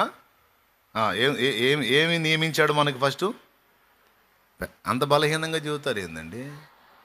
కనీసం బలం అండి, ఆ పదం పేరు బలం అండి. బలంగా బలకండి. ఏం కలుగ నియమించాడు? ఎప్పుడెప్పుడు నియమించాడు? నీ బలహీన వేళ్లలో దేవుడు తన బలమును కలుగా. నీకు దగ్గరలో పెట్టాడా, దూరంగా పెట్టాడా బలాన్ని? చెప్పు గట్టిగా. నీకు సమీపంగా ఉందంతే. రెండోది ఏమి నియమించాడు నీకు? కృప. కృపగలుగా నియమించాడు. బలం అంటే అప్పుడప్పుడు అయిపోయిద్ది కాబట్టి ఎనికిడు మన వెంట ఉండాలి. కృప ఏమన్నా అయిపోయిద్దా? మరి కృప ఎందుకండి వెంట? దావీదు కూడా అన్నాడు, నా బ్రతుకు దినములన్నీయు కృపాక్షేమములే నా వెంట. ముందు నడుస్తుంది కృప, వెనక నడుస్తుంది, చుట్టూ ఆవరించింది కృప. ఎందుకు కృప? కృప కూడా తరిగిపోయిద్దా ఏంది మళ్ళీ మళ్ళీ నింపుకోవడానికి? మరి కృప ఎందుకంటే ఒకసారి దొరికితే చాలదు కృప. కృప కూడా రెగ్యులర్గా మనం వెంటబడి రావాల్సిందేనా? తప్పదు ప్రియులారా, తప్పదు. కృప కూడా నిత్యం అవసరమే మనకి. ఎందుకంటే ఈ జీవన యానంలో ఏది పొందాలన్నా ఆయన కృప కావాలి. ఏం కావాలి? నీ కృపయే ఈ పరిచర్యను నాకు అనుగ్రహించే. ఒక వ్యక్తి, ఒక భక్తుడు పరిచర్య పొందాలంటే కృప కావాలి.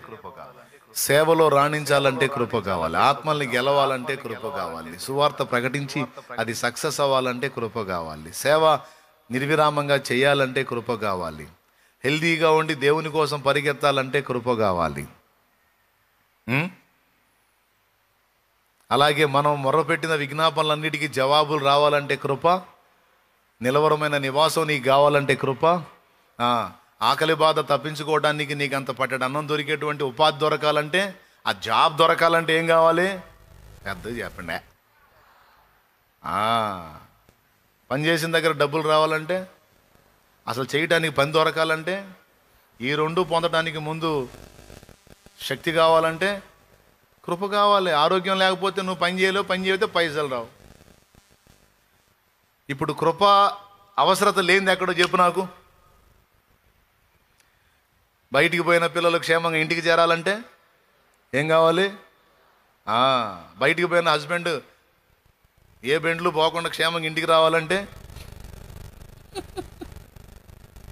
కృప కావాలి, లేకపోతే కుదరదు. ఇప్పుడు చెప్పండి, కృప లేనిది ఎక్కడా? కృప అవసరత లేనిది ఎక్కడా? ఇవన్నీ ఒక ఎత్తు అయితే అసలైన సంగతి చెబుతా.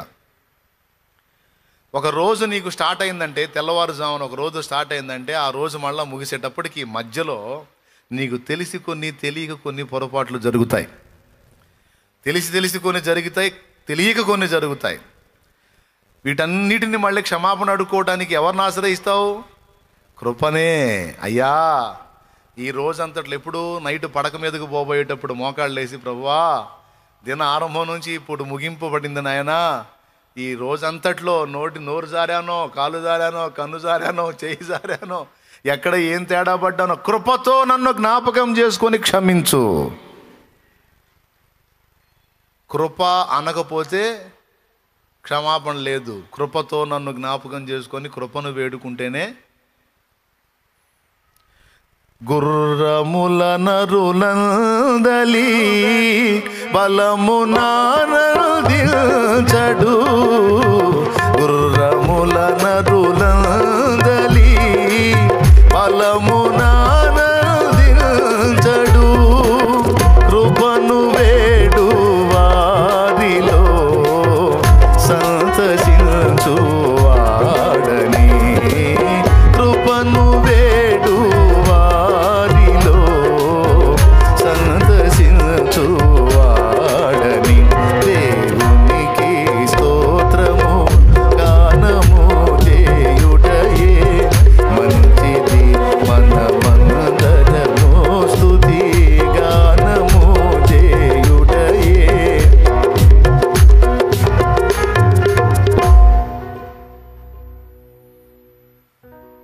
డిసైడ్ చేసేసాడు, నియమించాడంట. ఎప్పుడు తరుగైతే అప్పుడు పో కృప, పో నింపు అని. ఒక పక్క బలాన్ని పెట్టాడు, ఒక పక్క కృపను పెట్టాడు. మనకు నియమించాడంటండి. ఎప్పుడైతే యేసు నా ప్రభు, నేను యేసుతో నడవాలి, యేసుతో బతకాలి, యేసు నాకు కావాలి అని నువ్వు ఎప్పుడైతే కోరావో ఇవన్నీ నీకు వచ్చేసినాయి. అదుగో నా కుమారుడు, అదుగో నా కుమార్తె, నన్ను హత్తుకున్న నా పిల్లలు. కృపా ఓ, బలమా ఓ, నా బిడ్డల వెంట ఉండండి. అంతేనా? ఇంకేమన్నా ఉందా? జ్ఞానము కలుగా నియమించాడు. జ్ఞానం కూడా మన వెంటబడి వచ్చింది. మిస్టర్ జ్ఞానారావు గారు, మిస్టర్ బలారావు గారు, మిస్టర్ కృపారావు గారు, దేవునికి స్తోత్రం. బలం ఒక పక్క, కృప ఒక పక్క, జ్ఞానం ఒక పక్క. జ్ఞానం కూడా నియమించాడు. ఏమన్నా డౌటా మీకు? మొత్తానికి వాక్యం చూపిస్తాను, ఆగండి.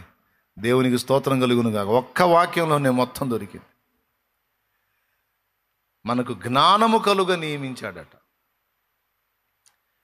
ఎప్పుడైనా సంక్లిష్టమైన సమయంలో నువ్వేదన్నా పని చేయాలన్నా, ఏదన్నా కార్యం చేయాలన్నా, ఎవరితోనన్నా మాట్లాడాలన్నా, ఒక దేవుని బిడ్డగా నువ్వు కొన్నిసార్లు క్లిష్టమైన సమయాల్లో విచిత్రంగా మాట్లాడావు. తర్వాత కూర్చొని ఆలోచించావు, అసలు అంత తెలివి మన దగ్గర లేదే, ఎట్లా మాట్లాడొచ్చానబ్బా, నేను మాట్లాడేతాడు నోరు ఎత్తలేదే అని అనిపించిన ఘట్టాలు ఏమన్నా ఉన్నాయా? ఉంటే చేతులు ఎత్తే నేను కూడా సంతోషపడతాను. నాకు బోల్డ్ అని సార్లు ఉన్నాయి. మందంతా ఆఫ్ మైండ్ కదా, అసలు ఎట్లాగా అట్లా మాట్లాడాను, ఎలా వాళ్ళని జయించుకొని బయటకు వచ్చాను, అసలు ఎలా సాధ్యమైంది, అసలు ఆ మాటలు, ఆ సమయోచితమైన మాటలు ఎలా వచ్చినాయి నాకంటే, సమయోచితమైన జ్ఞానము దేవుడు నీకు కలుగ నియమించాడు.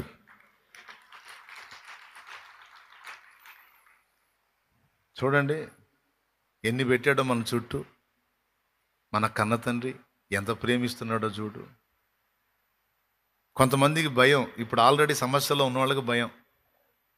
నేను చెబుతున్నా, ఆ సందర్భానికి కావలసిన బలము, జ్ఞానము, కృపను బట్టి దేవుడే నీకు ఇస్తాడు. భయపడొద్దు. దేవునికి మహిమ కలుగును గాక. దేవుడే నీకు ఇస్తాడు. Don't worry. జ్ఞానము కలుగ నియమించున్నాడు. ఇద్దరు స్త్రీలు వచ్చారు ఒక బిడ్డను తీసుకొని. ఒక ఆమె అంటది నా బిడ్డ అని, ఇంకొక ఆమె అంటది నా బిడ్డని. ఇద్దరు నా బిడ్డ అంటున్నారు, ఇద్దరు తల్లులమే అంటున్నారు. ఏం చేయాలా? ఇప్పుడు సొలొమోను బలైపోతాడు రా అనుకున్నారు అందరూ. అంతే, దేవుడు వెంటనే ఒక మెరుపు మెరిపించాడు. సొలొమోను ఒక ఆశ్చర్యకరమైన తీర్పిచ్చాడు. ఆ బిడ్డను తీసుకొని 2 ఖండాలుగా చేసి చెరొక ఖండం ఇచ్చేసే, వెళ్ళిపోతారు పో అన్నాడు. అప్పుడు కన్న తల్లి పేగులు తరుగుకుపోయినదయ్యా, నా బిడ్డ బతికుంటే నాకు అంతే చాలు, నా దగ్గర ఉన్న ఆమె దగ్గర ఉన్న ఇబ్బంది లేదు, ఆమెకే ఇచ్చేయండి అంది కన్న తల్లి. తల్లి గాంధేమో మౌనంగా ఉంటే కన్న తల్లేమో ఆమెకే ఇచ్చేయండి అంది. అసలు అంత క్లిష్టమైన విషయంలో అలాంటి ఆలోచన రావడం చిన్న విషయం కాదు. ఆ జ్ఞానం దేవుడు ఇవ్వాల్సిందే, ఆ మెరుపు దేవుడు మెరిపించాల్సిందే. అసలు కుటుంబాన్ని దొర్లించడం చేతగాని వాళ్ళు ఎదుటి వాళ్ళ కుటుంబాన్ని కట్టడం ఏందండి? సొంత కుటుంబాన్ని దొర్లించడం చేతగాని వాళ్ళు ఎదుటి వాళ్ళ కుటుంబాన్ని కట్టడం ఏంటి? తమను తాము బాగు చేసుకోవడం చేతగాని వాళ్ళు ఎదుటి వాళ్ళని బాగు చేయటం ఏంటి? దేవుని జ్ఞానం అది. అది మన జ్ఞానం కాదు, దేవుని జ్ఞానం. ఈరోజు ఎక్కడన్నా నువ్వు జ్ఞానయుక్తంగా ప్రవర్తించి క్లిష్టమైన పరిస్థితుల నుంచి తప్పించుకొని బయటకు వచ్చావు అంటే ఆ జ్ఞానం నీకు దేవుడు నియమించినది. ఆ సమయమందు ఏం మాట్లాడుదుమా, ఎలాగూ చేయుదుమా అని మీరు తలంచకుడి. మీరేం మాట్లాడాలో అప్పుడే ఆ క్షణమందే మీకు అనుగ్రహించబడిందని చెప్పలేదా నూతన నిబంధనలో? అధికారుల ముందుకు పోయినప్పుడైనా, ఎలాంటి వ్యక్తుల ముందుకు పోయినప్పుడైనా ఏం మాట్లాడుదుమా అని మీరు భయపడవద్దు. మీరేం మాట్లాడాలో, ఎలా వ్యవహరించాలో అప్పుడే మీకు అనుగ్రహించబడింది. అంది స్పాట్ మీకు ఇవ్వడానికి జ్ఞానమును మీకు నియమించి ఉన్నాను అన్నాడు. మనకి 3 నియమించబడింది. మొట్టమొదటిది బలము నియమించబడింది, రెండవది కృప, మూడవది జ్ఞానం, నాలుగవది ఇంకా ఉన్నాయి. దూతను నియమించాడు మనకి దేవుడు. ఎవరిని నియమించాడు? దూతను నియమించాడు. 34వ కీర్తన 7వ వచనంలో యెహోవా యందు భయభక్తులు గలవారి చుట్టూ కావలి ఉండి వారిని రక్షించుటకై యెహోవా దూత నియమించబడ్డాడు. చూడు 34:7 కీర్తనల గ్రంథము చదువు. యెహోవా యందు భయభక్తులు గలవారి చుట్టూ ఆయన దూత కావలి ఉండి వారిని రక్షించును. అది దూతను కూడా నియమించాడండి. ఇప్పుడు మొట్టమొదట ఏం కలగ నియమించాడు? బలము కలుగ. రెండవది కృప కలుగ. మూడవది జ్ఞానము కలుగ. నాలుగవది దూత.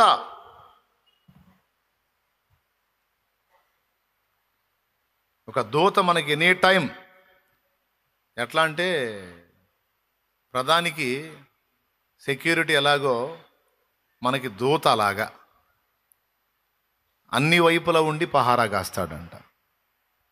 నీకు తెలియదు, నువ్వు బైక్ వేసుకొని బయలుదేరినప్పుడు నేను ఒక్కడనే బయలుదేరుతున్నాను అనుకుంటావు నువ్వు, కానీ నీ చుట్టూ దూత ఉంటాడు, దూతలు కూడా ఉంటారు. మొత్తం 2 ప్రాకారాలు ఉంటాయి. పాటలు పాడుకొని మరిచిపోతే అట్టా గుర్తుపెట్టుకోవద్దు. రాత్రియు పాడుకోండి, మీరే పాడుకోండి, పాడండి. పాదములకు రాయి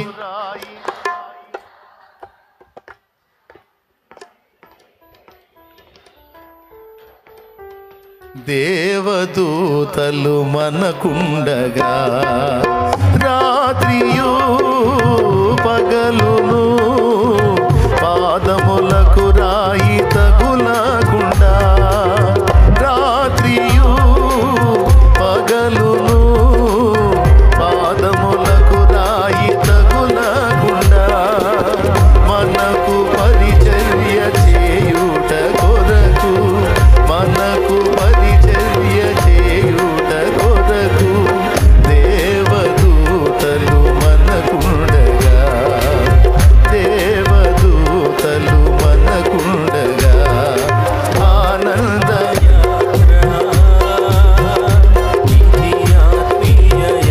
ఈ యాత్రలో యేసుతో మనం ప్రయాణం చేసేటువంటి యాత్రలో ఇదిగో ఇన్ని మన చుట్టూ పెట్టాడు. ఒక పక్క కృపను పెట్టాడు, ఒక పక్క జ్ఞానాన్ని పెట్టాడు, ఒక పక్క ఏమో బలాన్ని పెట్టాడు, మరో పక్క ఏమో దూతను పెట్టాడు, మరో పక్క ఏమో క్షేమాన్ని కూడా పెట్టాడు. క్షేమం. కొంతమంది అనుకుంటారు ఏం క్షేమం, నా క్షేమం నా బొందలాగుందని. కొంతమంది ఉంటారు విశ్వాసులే, మళ్ళీ ఏం క్షేమం, నా క్షేమం నా బొందలాగుందని అనుకుంటారు. నీ బొంద అన్నది నిజమే, నీకు అర్థమై సావట్లే. అది దేవునికి స్తోత్రం. నేను చెబుతున్నాను కదా, ఒక విశ్వాసిగా క్రీస్తు రక్తంలో కడగబడి పరిశుద్ధపరచబడిన దేవుని పాత్రగా, దేవుని బిడ్డగా నీకు ఎదురయ్యేవన్నీ కూడా నీ క్షేమానికే, నీ క్షేమానికే. అందుకే ఇది కూడా పాట పాడుకున్నా. పాటే నా క్షేమాధారము నువ్వే ఈ జగతిలో, ఆక్షేపణ చెయ్యను నేను ఏ కొరతలు. నాకు కొరత ఏర్పడిందంటే ఆ కొరత వెనక కూడా నా క్షేమమే ఉంది. నాకు సమస్య ఏర్పడిందంటే ఆ సమస్య వెనక కూడా నా క్షేమమే ఉంది. నాకు ఇబ్బంది ఏర్పడిందంటే ఇబ్బంది వెనక కూడా క్షేమమే ఉంది. పచ్చిక బయళ్ళే కాదు, గాఢాంధకారపు లోయల్లో గుండా నేను పోయినా దాని వెనక కూడా నా క్షేమమే ఉంది. దేవా, నువ్వు నన్ను ప్రేమిస్తున్నావు. ఎంత ప్రేమిస్తున్నావు అంటే ప్రాణం కంటే ఎక్కువగా ప్రేమిస్తున్నావు. కాబట్టి నువ్వు ఏది చేసినా అన్నీ అటు తిరిగి ఇటు తిరిగి నా క్షేమానికే వస్తాయి తప్ప నన్ను పాడు చేయడానికి ఏవి రావు. ఇది ఒక విశ్వాసి కలిగి ఉండాల్సిన నిశ్చయత. కొంతమంది వింటానే ఉంటారు, మళ్ళా సణుక్కుంటానే ఉంటారు.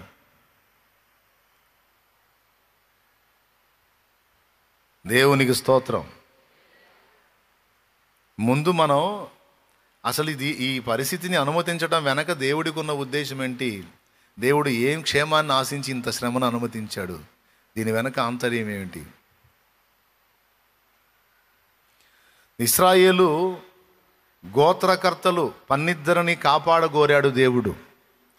కనానులో భయంకరమైన కరువు కొన్ని సంవత్సరాల తర్వాత రాబోతుంది. ఆ కొన్ని సంవత్సరాల కరువులో దేవుని జనాంగాన్ని దేవుడు కాపాడుకోవడానికి, యాకోబు సంతతిని దేవుడు కాపాడుకోవడానికి యోసేపుకు అగసాట్లు వచ్చినాయి. స్తోత్రం. అర్థమైందా?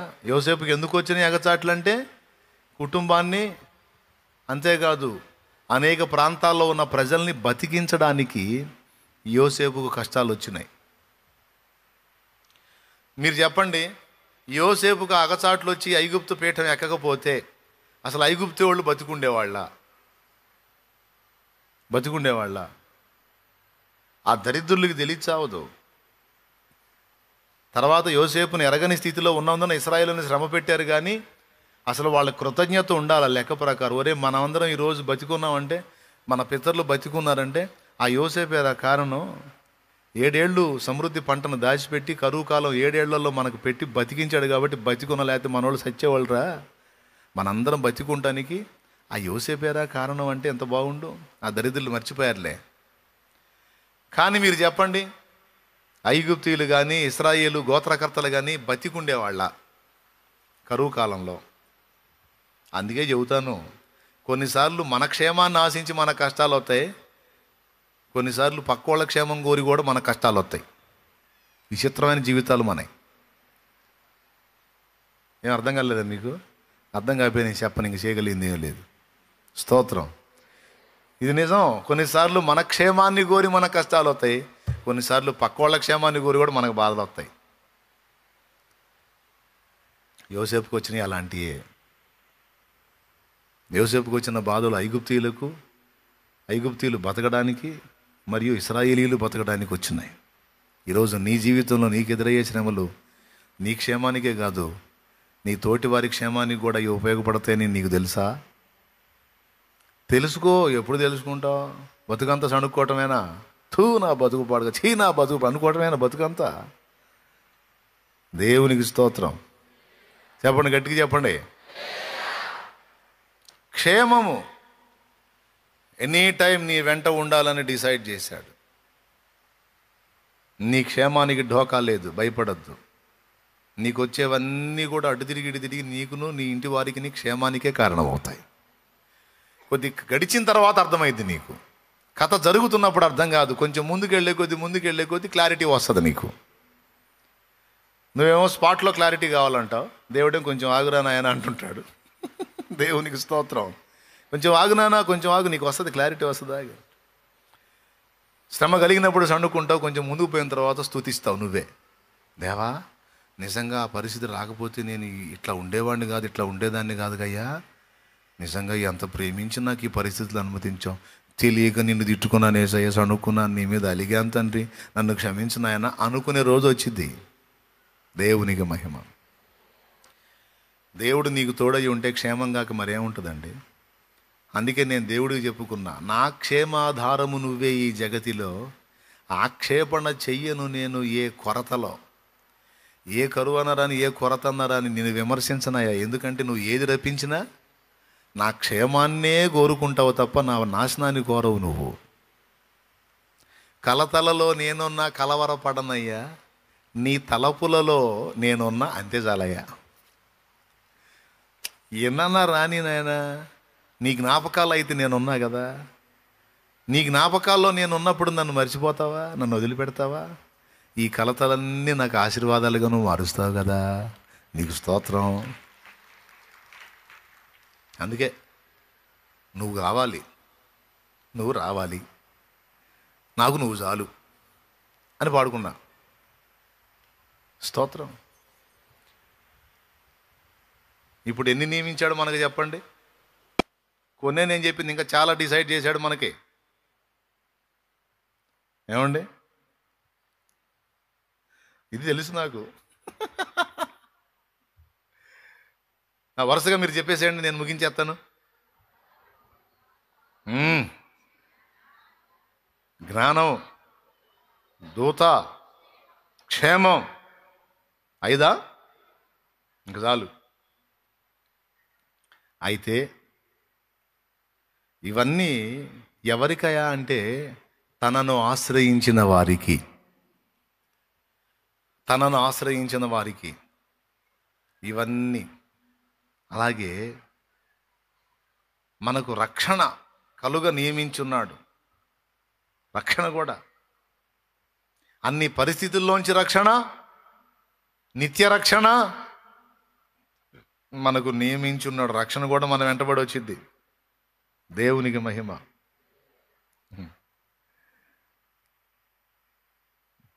దేవా ఒక బలం కలగ నియమించావా, ఇంకా ఏమైనా నియమించావా అంటే ఆయన నియమించినన్ని వరుసగా లెక్కేసుకుంటే చాలా వచ్చినాయి.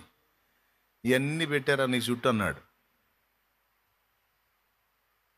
నిజమే కదా ప్రభువా, నీకు స్తోత్రం. ఇన్ని పెట్టి ఇన్నిటి మధ్యలో నన్ను ఉంచావా. ఇవన్నీ ఎట్లా పెట్టావు తండ్రి? నా ఆత్మ ద్వారా వీటన్నిటిని నీకు అందుబాటులో పెట్టాను అన్నాడు. ఇప్పుడు ఎన్ని చెప్పుకున్నామండి? 6 చెప్పుకున్నాం. 6వది ఏంటిది? రక్షణ. ఇవన్నీ ఒక వ్యక్తిలోనే ఉన్నాయి. ఆ వ్యక్తి మనకు తోడై ఉన్నాడు. బలము, జ్ఞానము, కృప, ఏమండి, క్షేమం, రక్షణ, దూత, ఇవన్నీ ఈ 5 కలిపి ఒక దూతలో పెట్టి నీకు తోడుగా ఉంచాడు. ఎవరో తెలుసా ఆ దూత? పరిశుద్ధాత్ముడు. పరిశుద్ధాత్మ సర్వాంతర్యామి. మన చుట్టూ సరౌండ్ చేసి మనల్ని సేవ్ చేయగలిగినటువంటి వ్యక్తి హోలీ స్పిరిట్, పరిశుద్ధాత్ముడు. ఈ పరిశుద్ధాత్ముని గురించి లేఖనం ఎంత బాగా చెప్పిందో తెలుసా? హెబ్రీ పత్రిక 10వ అధ్యాయము 27-28 వచనం చదువు ఒక్కసారి. కృపకు మూలం ఎవరో చెబుతాడు చూడు అక్కడ. న్యాయపు తీర్పునకు భయముతో ఎదురు చూచుటయు. 28 చూడు. కృపకు మూలమగు ఆత్మ. ఆ ఒక్కటి రౌండ్ చెయ్యి. 29వ వచనం రైట్. కృపకు మూలమగు ఆత్మను చాలు. కృపకు మూలమగు ఆత్మ అనేది ఒక్కటి దొరికితే చాలు మీకు. కృపకు మూలం ఎవరు? ఆత్మ, పరిశుద్ధాత్మ. రైట్. యెహోవా యందు భయభక్తులు గల వారు చుట్టూ ఉండి రక్షించే దూత ఎవరు? పరిశుద్ధాత్మే. 2 జ్ఞాన వివేకములకు ఆధారమగు ఆత్మ ఎవరు? యెషయా గ్రంథము 11వ అధ్యాయము. బలమునకు, జ్ఞాన వివేకములకు ఆధారము పరిశుద్ధాత్మ. చూడు, యెహోవా ఆత్మ జ్ఞాన వివేకములకు ఆధారముగు ఆత్మ. అదుగదుగదుగో నీ చుట్టూ జ్ఞానాన్ని పెట్టాడు అన్నాను. జ్ఞానానికి ఆధారం ఎవరు? రాసుకో వరుసగా. జ్ఞానానికి ఆధారము పరిశుద్ధాత్మ. బలమునకు ఆధారముగు ఆత్మ పరిశుద్ధాత్మ. ఏమండి? కృపకు మూలము పరిశుద్ధాత్మ. క్షేమానికి ఆధారం పరిశుద్ధాత్మ. మనకు నియమించబడిన వాటన్నిటికీ ఆధారము, రక్షణకు ఆధారం కూడా. రక్షకుడితో మనల్ని అటాచ్ చేసి ఉంచేది పరిశుద్ధాత్ముడే. చూసారా? ఆ ఒక్కడిని మన చుట్టూ పెట్టి ఆ ఒక్కళ్ళు ఇవన్నీ పెట్టాడు. ఇప్పుడు శ్యామ్ ఉన్నాడు కదా, రా. శ్యామ్కి ఒక 4 బ్యాగులు తగిలిచ్చినాడు అనమాట. అర్థమైందా? ఎన్ని బ్యాగులు? ఒక 5 బ్యాగులు తగిలిచ్చినట్టు. ఒక బ్యాగులోనేమో ఇదిగో ఈయన పరిశుద్ధాత్ముడు అనుకోండి, పరిశుద్ధాత్మ పోలికగా చెబుతుంది. పరిశుద్ధాత్ముడు అనుకోండి, మొత్తం 5 బ్యాగులు ఉంటాయి. ఓ బ్యాగులోనేమో కృప ఉంటుంది. ఎవరికో తెలుసా? మనకి ఇయటానికే. ఓ బ్యాగులోనేమో బలం ఉంటుంది. ఒక బ్యాగులోనేమో జ్ఞానం ఉంటుంది. ఒక బ్యాగులోనేమో క్షేమం ఉంటుంది. ఒక బ్యాగులోనేమో రక్షణ ఉంటుంది. అంతేకాదు, ఒక బ్యాగులోనేమో తెలివి, వివేకం కూడా ఉంటాయి. ఇవన్నీ 5-6 బ్యాగులు తగిలించుకొని మనం ఎటుపోతే అటు వచ్చినట్టు అన్నమాట. ఎవరు? శ్యామ, పరిశుద్ధాత్మ. దేవునికి స్తోత్రం కలుగును గాక. థ్యాంక్ యూ నాన్న. ఇప్పుడు మీకు ఐడియా వచ్చిందా? ఇవన్నీ ఎవరు కలిగి ఉంటారు? పరిశుద్ధాత్మ. ఆయన ఎవరితో ఉంటాడు? మా నాయకుడవు, మా నావికుడవు, మా బోధకుడవు, మా స్నేహితుడవు, మా నావికుడవు,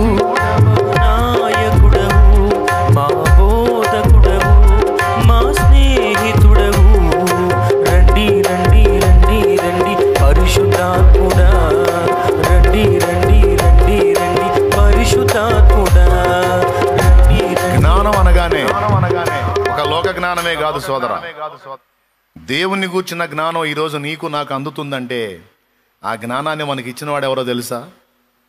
దేవుని గురించి ఏవైనా కొన్ని సంగతులు నీకు తెలిసినాయంటే దేవుని గూర్చిన ఆ జ్ఞానాన్ని నీకు నాకు ఇచ్చిన వాడు కూడా పరిశుద్ధాత్ముడే. ఆయన బయలుపరచకపోతే మనకి ఏం బైబిల్ అర్థం కాదట. బైబిల్ కాస్త కూస్త అర్థమై మనం విశ్వాస యాత్రలో సాగుతున్నామంటే ఆ దేవుని గూర్చిన జ్ఞానాన్ని మనకిచ్చిన వాడు పరిశుద్ధాత్మ. కుటుంబాన్ని కట్టడానికి జ్ఞానాన్ని ఇచ్చేవాడు ఆయన్నే. సమాజంలో బ్రతకడానికి జ్ఞానం ఇచ్చేవాడు ఆయన్నే. శుభప్రదమైన నిరీక్షణతో ప్రభు రాక కొరకు ఎదురు చూసేటట్లు మనల్ని విశ్వాస యాత్రలో నిలిపేవాడు ఆయనే. ఎవరాయన? మనకు అనుగ్రహించబడిన ఆదరణకర్త. యోహాను సువార్త 14:16 నుంచి.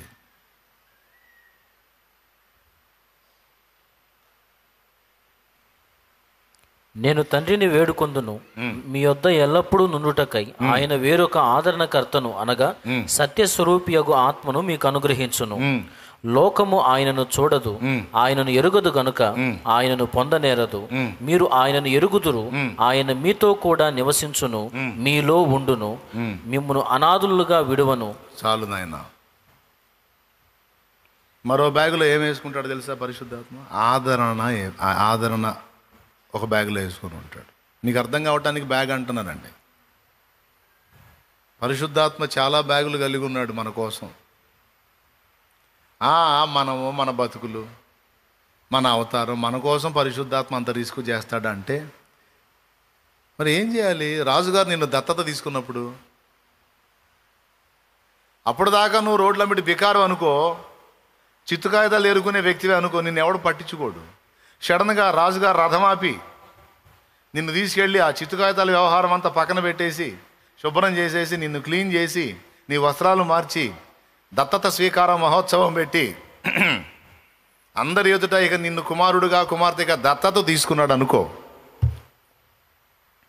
అప్పుడు ఇక చూసే జనం కానీ సైనిక గణం కానీ నిన్ను ఎలా చూస్తారా? రాజుగారి కొడుకుగా చూస్తారా, కూతురుగా చూస్తారా, లేకపోతే చిత్తుకాయతాల వ్యక్తిగా చూస్తారా? మారిపోయి నీ స్టేటస్ ఒక దెబ్బతో. ఎవరిచ్చారా హోదా? మనంతా చిత్తుకాయతాలు సరిగా కానీ మనల్ని అలా చేశాడు ఆయన. ఎవరు చేశారు? ఆయన తన రక్తముతో కడిగి మనకి ఆ ధన్యత ఇచ్చాడు. మహాపరిశుద్ధ స్థలములో చేర్చును మన యేసయ్యా రక్తము. మహాపరిశుద్ధ స్థలములో చేర్చును మన యేసయ్యా రక్తము. మన ప్రధాన యాజకుడు మన కంటే ముందుగా వెళ్ళెను. మన ప్రధాన యాజకుడు మన కంటే ముందుగా వెళ్ళెను. యేసు రక్తము రక్తము రక్తము, యేసు రక్తము రక్తము రక్తము, అమూల్యమైన రక్తము, నిష్కలంకమైన రక్తము.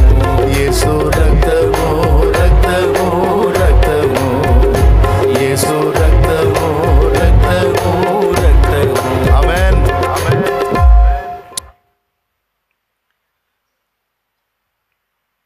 ఏమండి, చివరిగా చెప్తున్నా, నీకు కావలసిన ఆరోగ్యము స్వస్థతను కూడా ఆయన తన యొద్ద కలిగి ఉన్నాడు. ఆరోగ్యమును స్వస్థతను కూడా తన యొద్ద కలిగి ఉన్నాడు.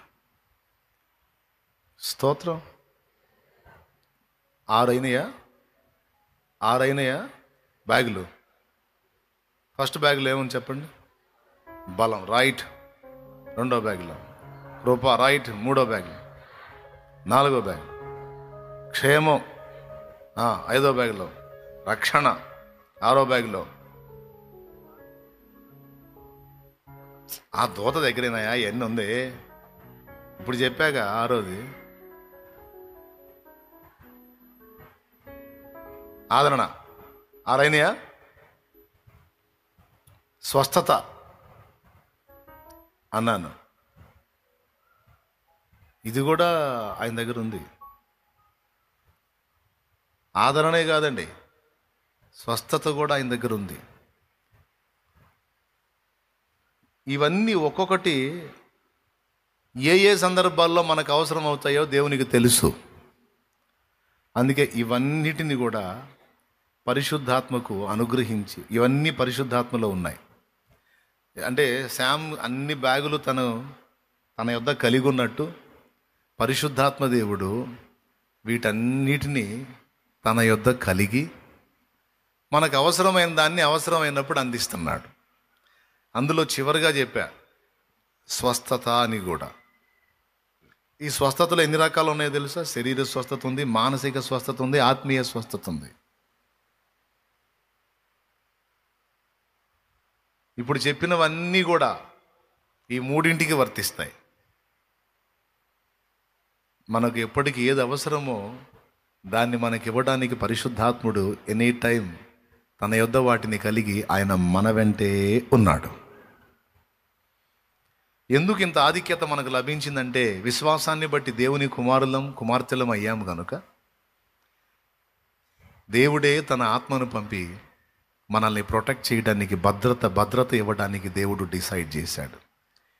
ఈ విషయాలు నేను మీకెందుకు చెప్తున్నానంటే ఆయా పరిస్థితులను బట్టి కృంగిపోయి బలహీనపడి అడుగులు సాగలేక తడబడుతున్నటువంటి బిడ్డలారా, దేవుడు మీకు బలము కలుగ నియమించాడు అని చెప్పడానికి, అవన్నీ ఇవ్వడానికి, ఆదరణకర్తను నీకు తోడుగా ఉంచాడు అని చెప్పడానికి ఇవన్నీ నేను మీ ముందుకు తీసుకొచ్చాను. ఇది ఒక ఆదరణ వాక్కు. దేవుడు నన్ను వదిలేశాడేమో అని నువ్వు అనుకొనవద్దు. దేవుడు నిన్ను వదిలేసిన నాడు నీ చరిత్ర క్లోజ్. దేవుడు నిన్ను వదలలేదు. దేవుడు ఇంకా చెప్పాలంటే నన్ను వదిలేశాడేమో, నా పరిస్థితి ఎలా ఉంది అనుకున్న సమయంలోనే మరి ఎక్కువగా నీకు తోడై ఉన్నాడు. లోకస్తులకు లేనిది నీకున్నది కృప. శద్రకు మేషాకు అబేద్నెగోలని అగ్నిగుండంలో విసిరినోళ్ళు చచ్చిపోయారు, కానీ కృప పొందిన వారు మాత్రం అగ్నిలో ఏమీ కాకుండా క్షేమంగా ఉన్నారు. అదే అగ్ని లోకస్తుల్ని దహించింది, అదే అగ్ని దేవుని పిల్లల్ని ఘనపరిచింది. అలాగునా లోకస్తులకు వచ్చిన అగ్ని వంటి శ్రమలు నీకు వస్తే లోకస్తులు అవి దహిస్తాయేమో, నిన్ను మాత్రం మహిమపరుస్తాయి. ఆఖరి బ్యాగ్ కూడా చెప్పి ముగిస్తా. ఇప్పుడు నేను ఎన్ని చెప్పాను? 6 చెప్పానా? 7 చెప్పానా? 7 చెప్పానా? 7 వచ్చినాయా? సూపరం. ఈ ఒక్కడు కూడా రాసుకోండి, ఇది అవసరం. ఆఖరి బ్యాగ్ ఏంటంటే మనకు అప్పుడప్పుడు అవసరమైనటువంటి శ్రమలు కూడా ఒక బ్యాగ్లో పెట్టుకునే ఉంటాడు. ఫైనల్ ఎన్ని శ్రమలా అవి కూడా. ఇప్పుడు డాక్టర్ గారు ఫ్యామిలీతో టూర్ వెళ్ళాడు అనుకో, చేదుగా ఉండే ట్యాబ్లెట్లు, ఈ టీం అంతా ఏదైనా అడ్డం పడితే అవసరమైతే ఇంజెక్షన్ చేయడానికి ఇవన్నీ బాధ పెట్టే సరుకులు అన్నమాట. బాధపరిచే సరుకు. ఆ కిట్ కూడా పెట్టుకుంటాడు. ఎవడన్నా అడ్డం పడ్డాడు అనుకో ధన్మని ఇంజెక్షన్ చేయడానికి గ్లూకోజ్ బాటిల్ కూడా పెట్టుకుంటాడు. అవసరమే. అసలుకే 10 రోజులు టూర్ వేస్తున్నాం. ఈ 10 రోజుల టూర్లో ఎవడు అడ్డం పడ్డా బాటిల్ ఎక్కించాలి, ఎవడు అడ్డం పడ్డా ఇంజెక్షన్ చేయాలి, ఎవడికి జ్వరం వచ్చినా ట్యాబ్లెట్ అని తెలివిగల డాక్టర్ ఈ ఇంజెక్షన్లు, ఈ గ్లూకోజ్ బాటిల్ సెట్లు, ఈ ట్యాబ్లెట్ సెట్లు అన్నీ పెట్టుకున్నట్టు మన ఆ పనే చేసాం మేము. ఎందుకన్నా మంచిదని సెమినార్ పెట్టాంగా, సెమినార్లో ఇవి కూడా తెప్పించి పెట్టా. ఎందుకు? వాళ్ళ భద్రత కోసం. ఏ ఒక్కడు జ్వరం అన్నా సరే టబీమని వేయటమే. దేవునికి స్తోత్రం. ఏ ఒక్కడు తెంపు లేకుండా బాత్రూమ్కి పోతే ఒకటి వేయటమే. అన్నీ సెట్ చేసి పెట్టాడు దేవుడు. మనకు కావాల్సినటువంటి శ్రమలను కూడా ఒక బ్యాగులో పెట్టుకునే ఉంటాడు. ఎందుకో తెలుసా? మన మంచి కోసమే. ఇన్ని బ్యాగులు చెప్పి ఆ బ్యాగ్ చెప్పకపోతే బాగుంటుందిగా. అవును. ఆదరణకర్త అసలు ఎందుకు అవసరమయ్యాడు ఒక్కసారి ఊహించండి. ఆదరణ లేని పరిస్థితులు మనకు ఎదురవుతాయి. అయ్యే అవకాశం ఉంది కాబట్టి ఆదరణకర్త అవసరమయ్యాడు. అసలు అలాంటి పరిస్థితులే మనకు ఎదురుగానప్పుడు ఆదరణకర్త ఎందుకమ్మా? స్తోత్రం. మళ్ళీ ఒకసారి చెప్పేదా? ఆదరణకర్త అసలు మనకి ఎందుకు అవసరమయ్యాడు అంటే మన జీవన యానంలో ఆదరణ లేని పరిస్థితులు మనం కొన్ని ఎదుర్కొంటాం. అలాంటి పరిస్థితులు మనకు ఎదురవుతాయి కనుక ఈ ఆదరణకర్త మనకు అవసరమయ్యాడు. అలాంటి పరిస్థితులే మనకు ఎదురుగానప్పుడు ఆదరణకర్త ఎందుకు? కాబట్టి ఇప్పుడు శ్యామ్ని పోల్చుకొని చూసుకుందాం. ఇప్పుడు ఎన్ని బ్యాగులు ఉన్నాయి శ్యామ్కి? జస్ట్ కొద్దిగా టూకీగా లెక్కేస్తే ఇంకా చాలా బ్యాగులు వస్తాయి. అయితే సమయం చాలదు, అంతవరకు ఆపేశా. ఇన్ని సరుకులు నీ కోసం సిద్ధపరచుకొని ఆ పరమ ఎలియాజరు రెబకాను ఇస్సాకయ్యకి తీసుకొచ్చి పరిణామం చేయడానికి ఒంటెల మీద ఎక్కించుకొచ్చినట్టు ఈరోజు నిన్ను వెంటేసుకొని తిరుగుతున్నాడు పరిశుద్ధాత్మ. నువ్వు అనాథవా? నేను మిమ్మల్ని అనాథలుగా అన్న మాట ఏమైంది మరి? నువ్వు ఒంటరివా? నేను నిన్ను ఒంటరిగా వీడు అన్న వాగ్దానం ఏమైంది? కాబట్టి ఇన్ని వాగ్దానాలు మనకి తోడై ఉన్నాయి. ఇప్పుడు నేను చెప్పినవన్నీ బైబిల్లో ఉన్నాయా లేనియా? అవసరాన్ని బట్టి అగ్ని వంటి శ్రమలను కూడా మనకి ఇవ్వటానికి దేవుడు సిద్ధపరచుకొని ఉన్నాడు. ఆ మాట పేతురు రాసిన మొదటి అధ్యాయం 6-7 వచనాల్లో ఉంది. కాబట్టి ఇవన్నీ మనకు అవసరమైనవి. ఎట్లా అంటే చిన్నబిడ్డ తల్లులు బ్యాగులో పిల్లలకు కావాల్సిన సరుకులన్నీ వేసుకుంటారు. చర్చికి వచ్చేటప్పుడు కూడా ఆ పని చేస్తారు. వచ్చే దారిలోని కొట్టు దగ్గర వీడికి మేతకు అంటారు, లేదా వీడు వినేడు, వాక్యం వినేడు, వీడు తడవకొచ్చి గొడవ చేస్తుంటాడు. వాడికి కావాల్సినవి సరుకులన్నీ. అలాగే మరీ పాలు తాగే పసిపిల్లలు అనుకో, వాళ్ళకి కావాల్సిన వస్తువులన్నీ తల్లి భద్రం చేసుకుంటుంది. జర్నీకి పోయేటప్పుడు ప్రయాణంలో ఉన్నప్పుడు మరీ ఎక్కువగా జాగ్రత్త చేసుకోవాలి. బ్యాగులో వాడికి కావాల్సిన ఫుడ్ ఐటమ్ కానీ, వాడి శుభ్ర కార్యక్రమాలు ఉంటాయి కదా, శుభ్ర కార్యక్రమాలు, దానికి సంబంధించినవి కానీ మొత్తం సెట్టింగ్ పెట్టుకుంటాడు. నిజంగా పరిశుద్ధాత్ముడు ఒక తల్లిలాగా మన కోసం కావలసినవన్నీ పెట్టుకొని ఆయన మనకు తోడుగా ఉన్నాడు. పిల్లారా, ఏం బాధపడద్దు, కృంగిపోవద్దు, కలత చెందొద్దు, విశ్వాసాన్ని విడవద్దు, అధైర్యపడద్దు. ధైర్యంగా ముందుకు సాగు. నీ దేవుడు నీకు తోడుగా ఉన్నాడు. నీకు ఎప్పుడు బలం కావాలో ఆయన ఇస్తాడు, ఎప్పుడు జ్ఞానం కావాలో ఆయన ఇస్తాడు, ఎప్పుడు కృప అవసరమైద్దో అప్పుడు కృపనిస్తాడు. ఎప్పుడు క్షేమం నీ వెంట ఉండేటట్టు డిసైడ్ చేశాడు, నియమించాడు. రక్షణ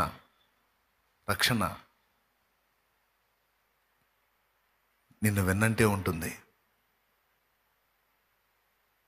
ఆదరణ నిన్ను వెన్నంటే ఉంటుంది. అవసరాన్ని బట్టి నీ క్షేమం కోరి నీకు అవసరమైన శ్రమలు సహా అన్నీ ముందే డిసైడ్ చేసుకుని నిన్ను తన వెంట కలిగి ఉన్నాడు ఆదరణకర్త. ఒకసారి దేవునికి కృతజ్ఞతలు చెబుదామా? మనసారా చెబుదామా? కృంగిపోదామా? భయపడదామా?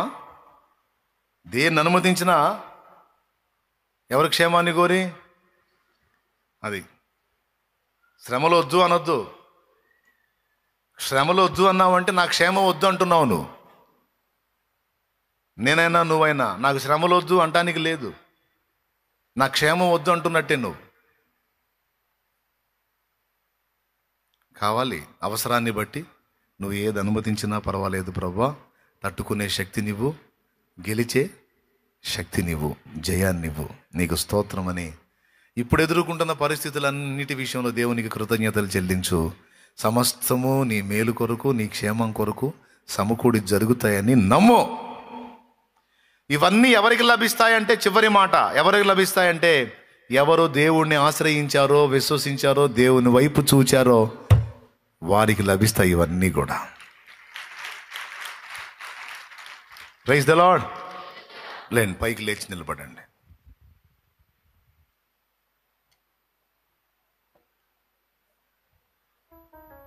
ఉదయకాలం మనం ఒక ఆదరణ వాక్కును విన్నాం దేవుని యొద్ద నుండి. దేవుడు తన వాక్కును పంపి వారిని బాగు చేసెను అని వ్రాయబడినట్లుగా దేవుడు తన వాక్కును పంపాడు. స్వస్థత కూడా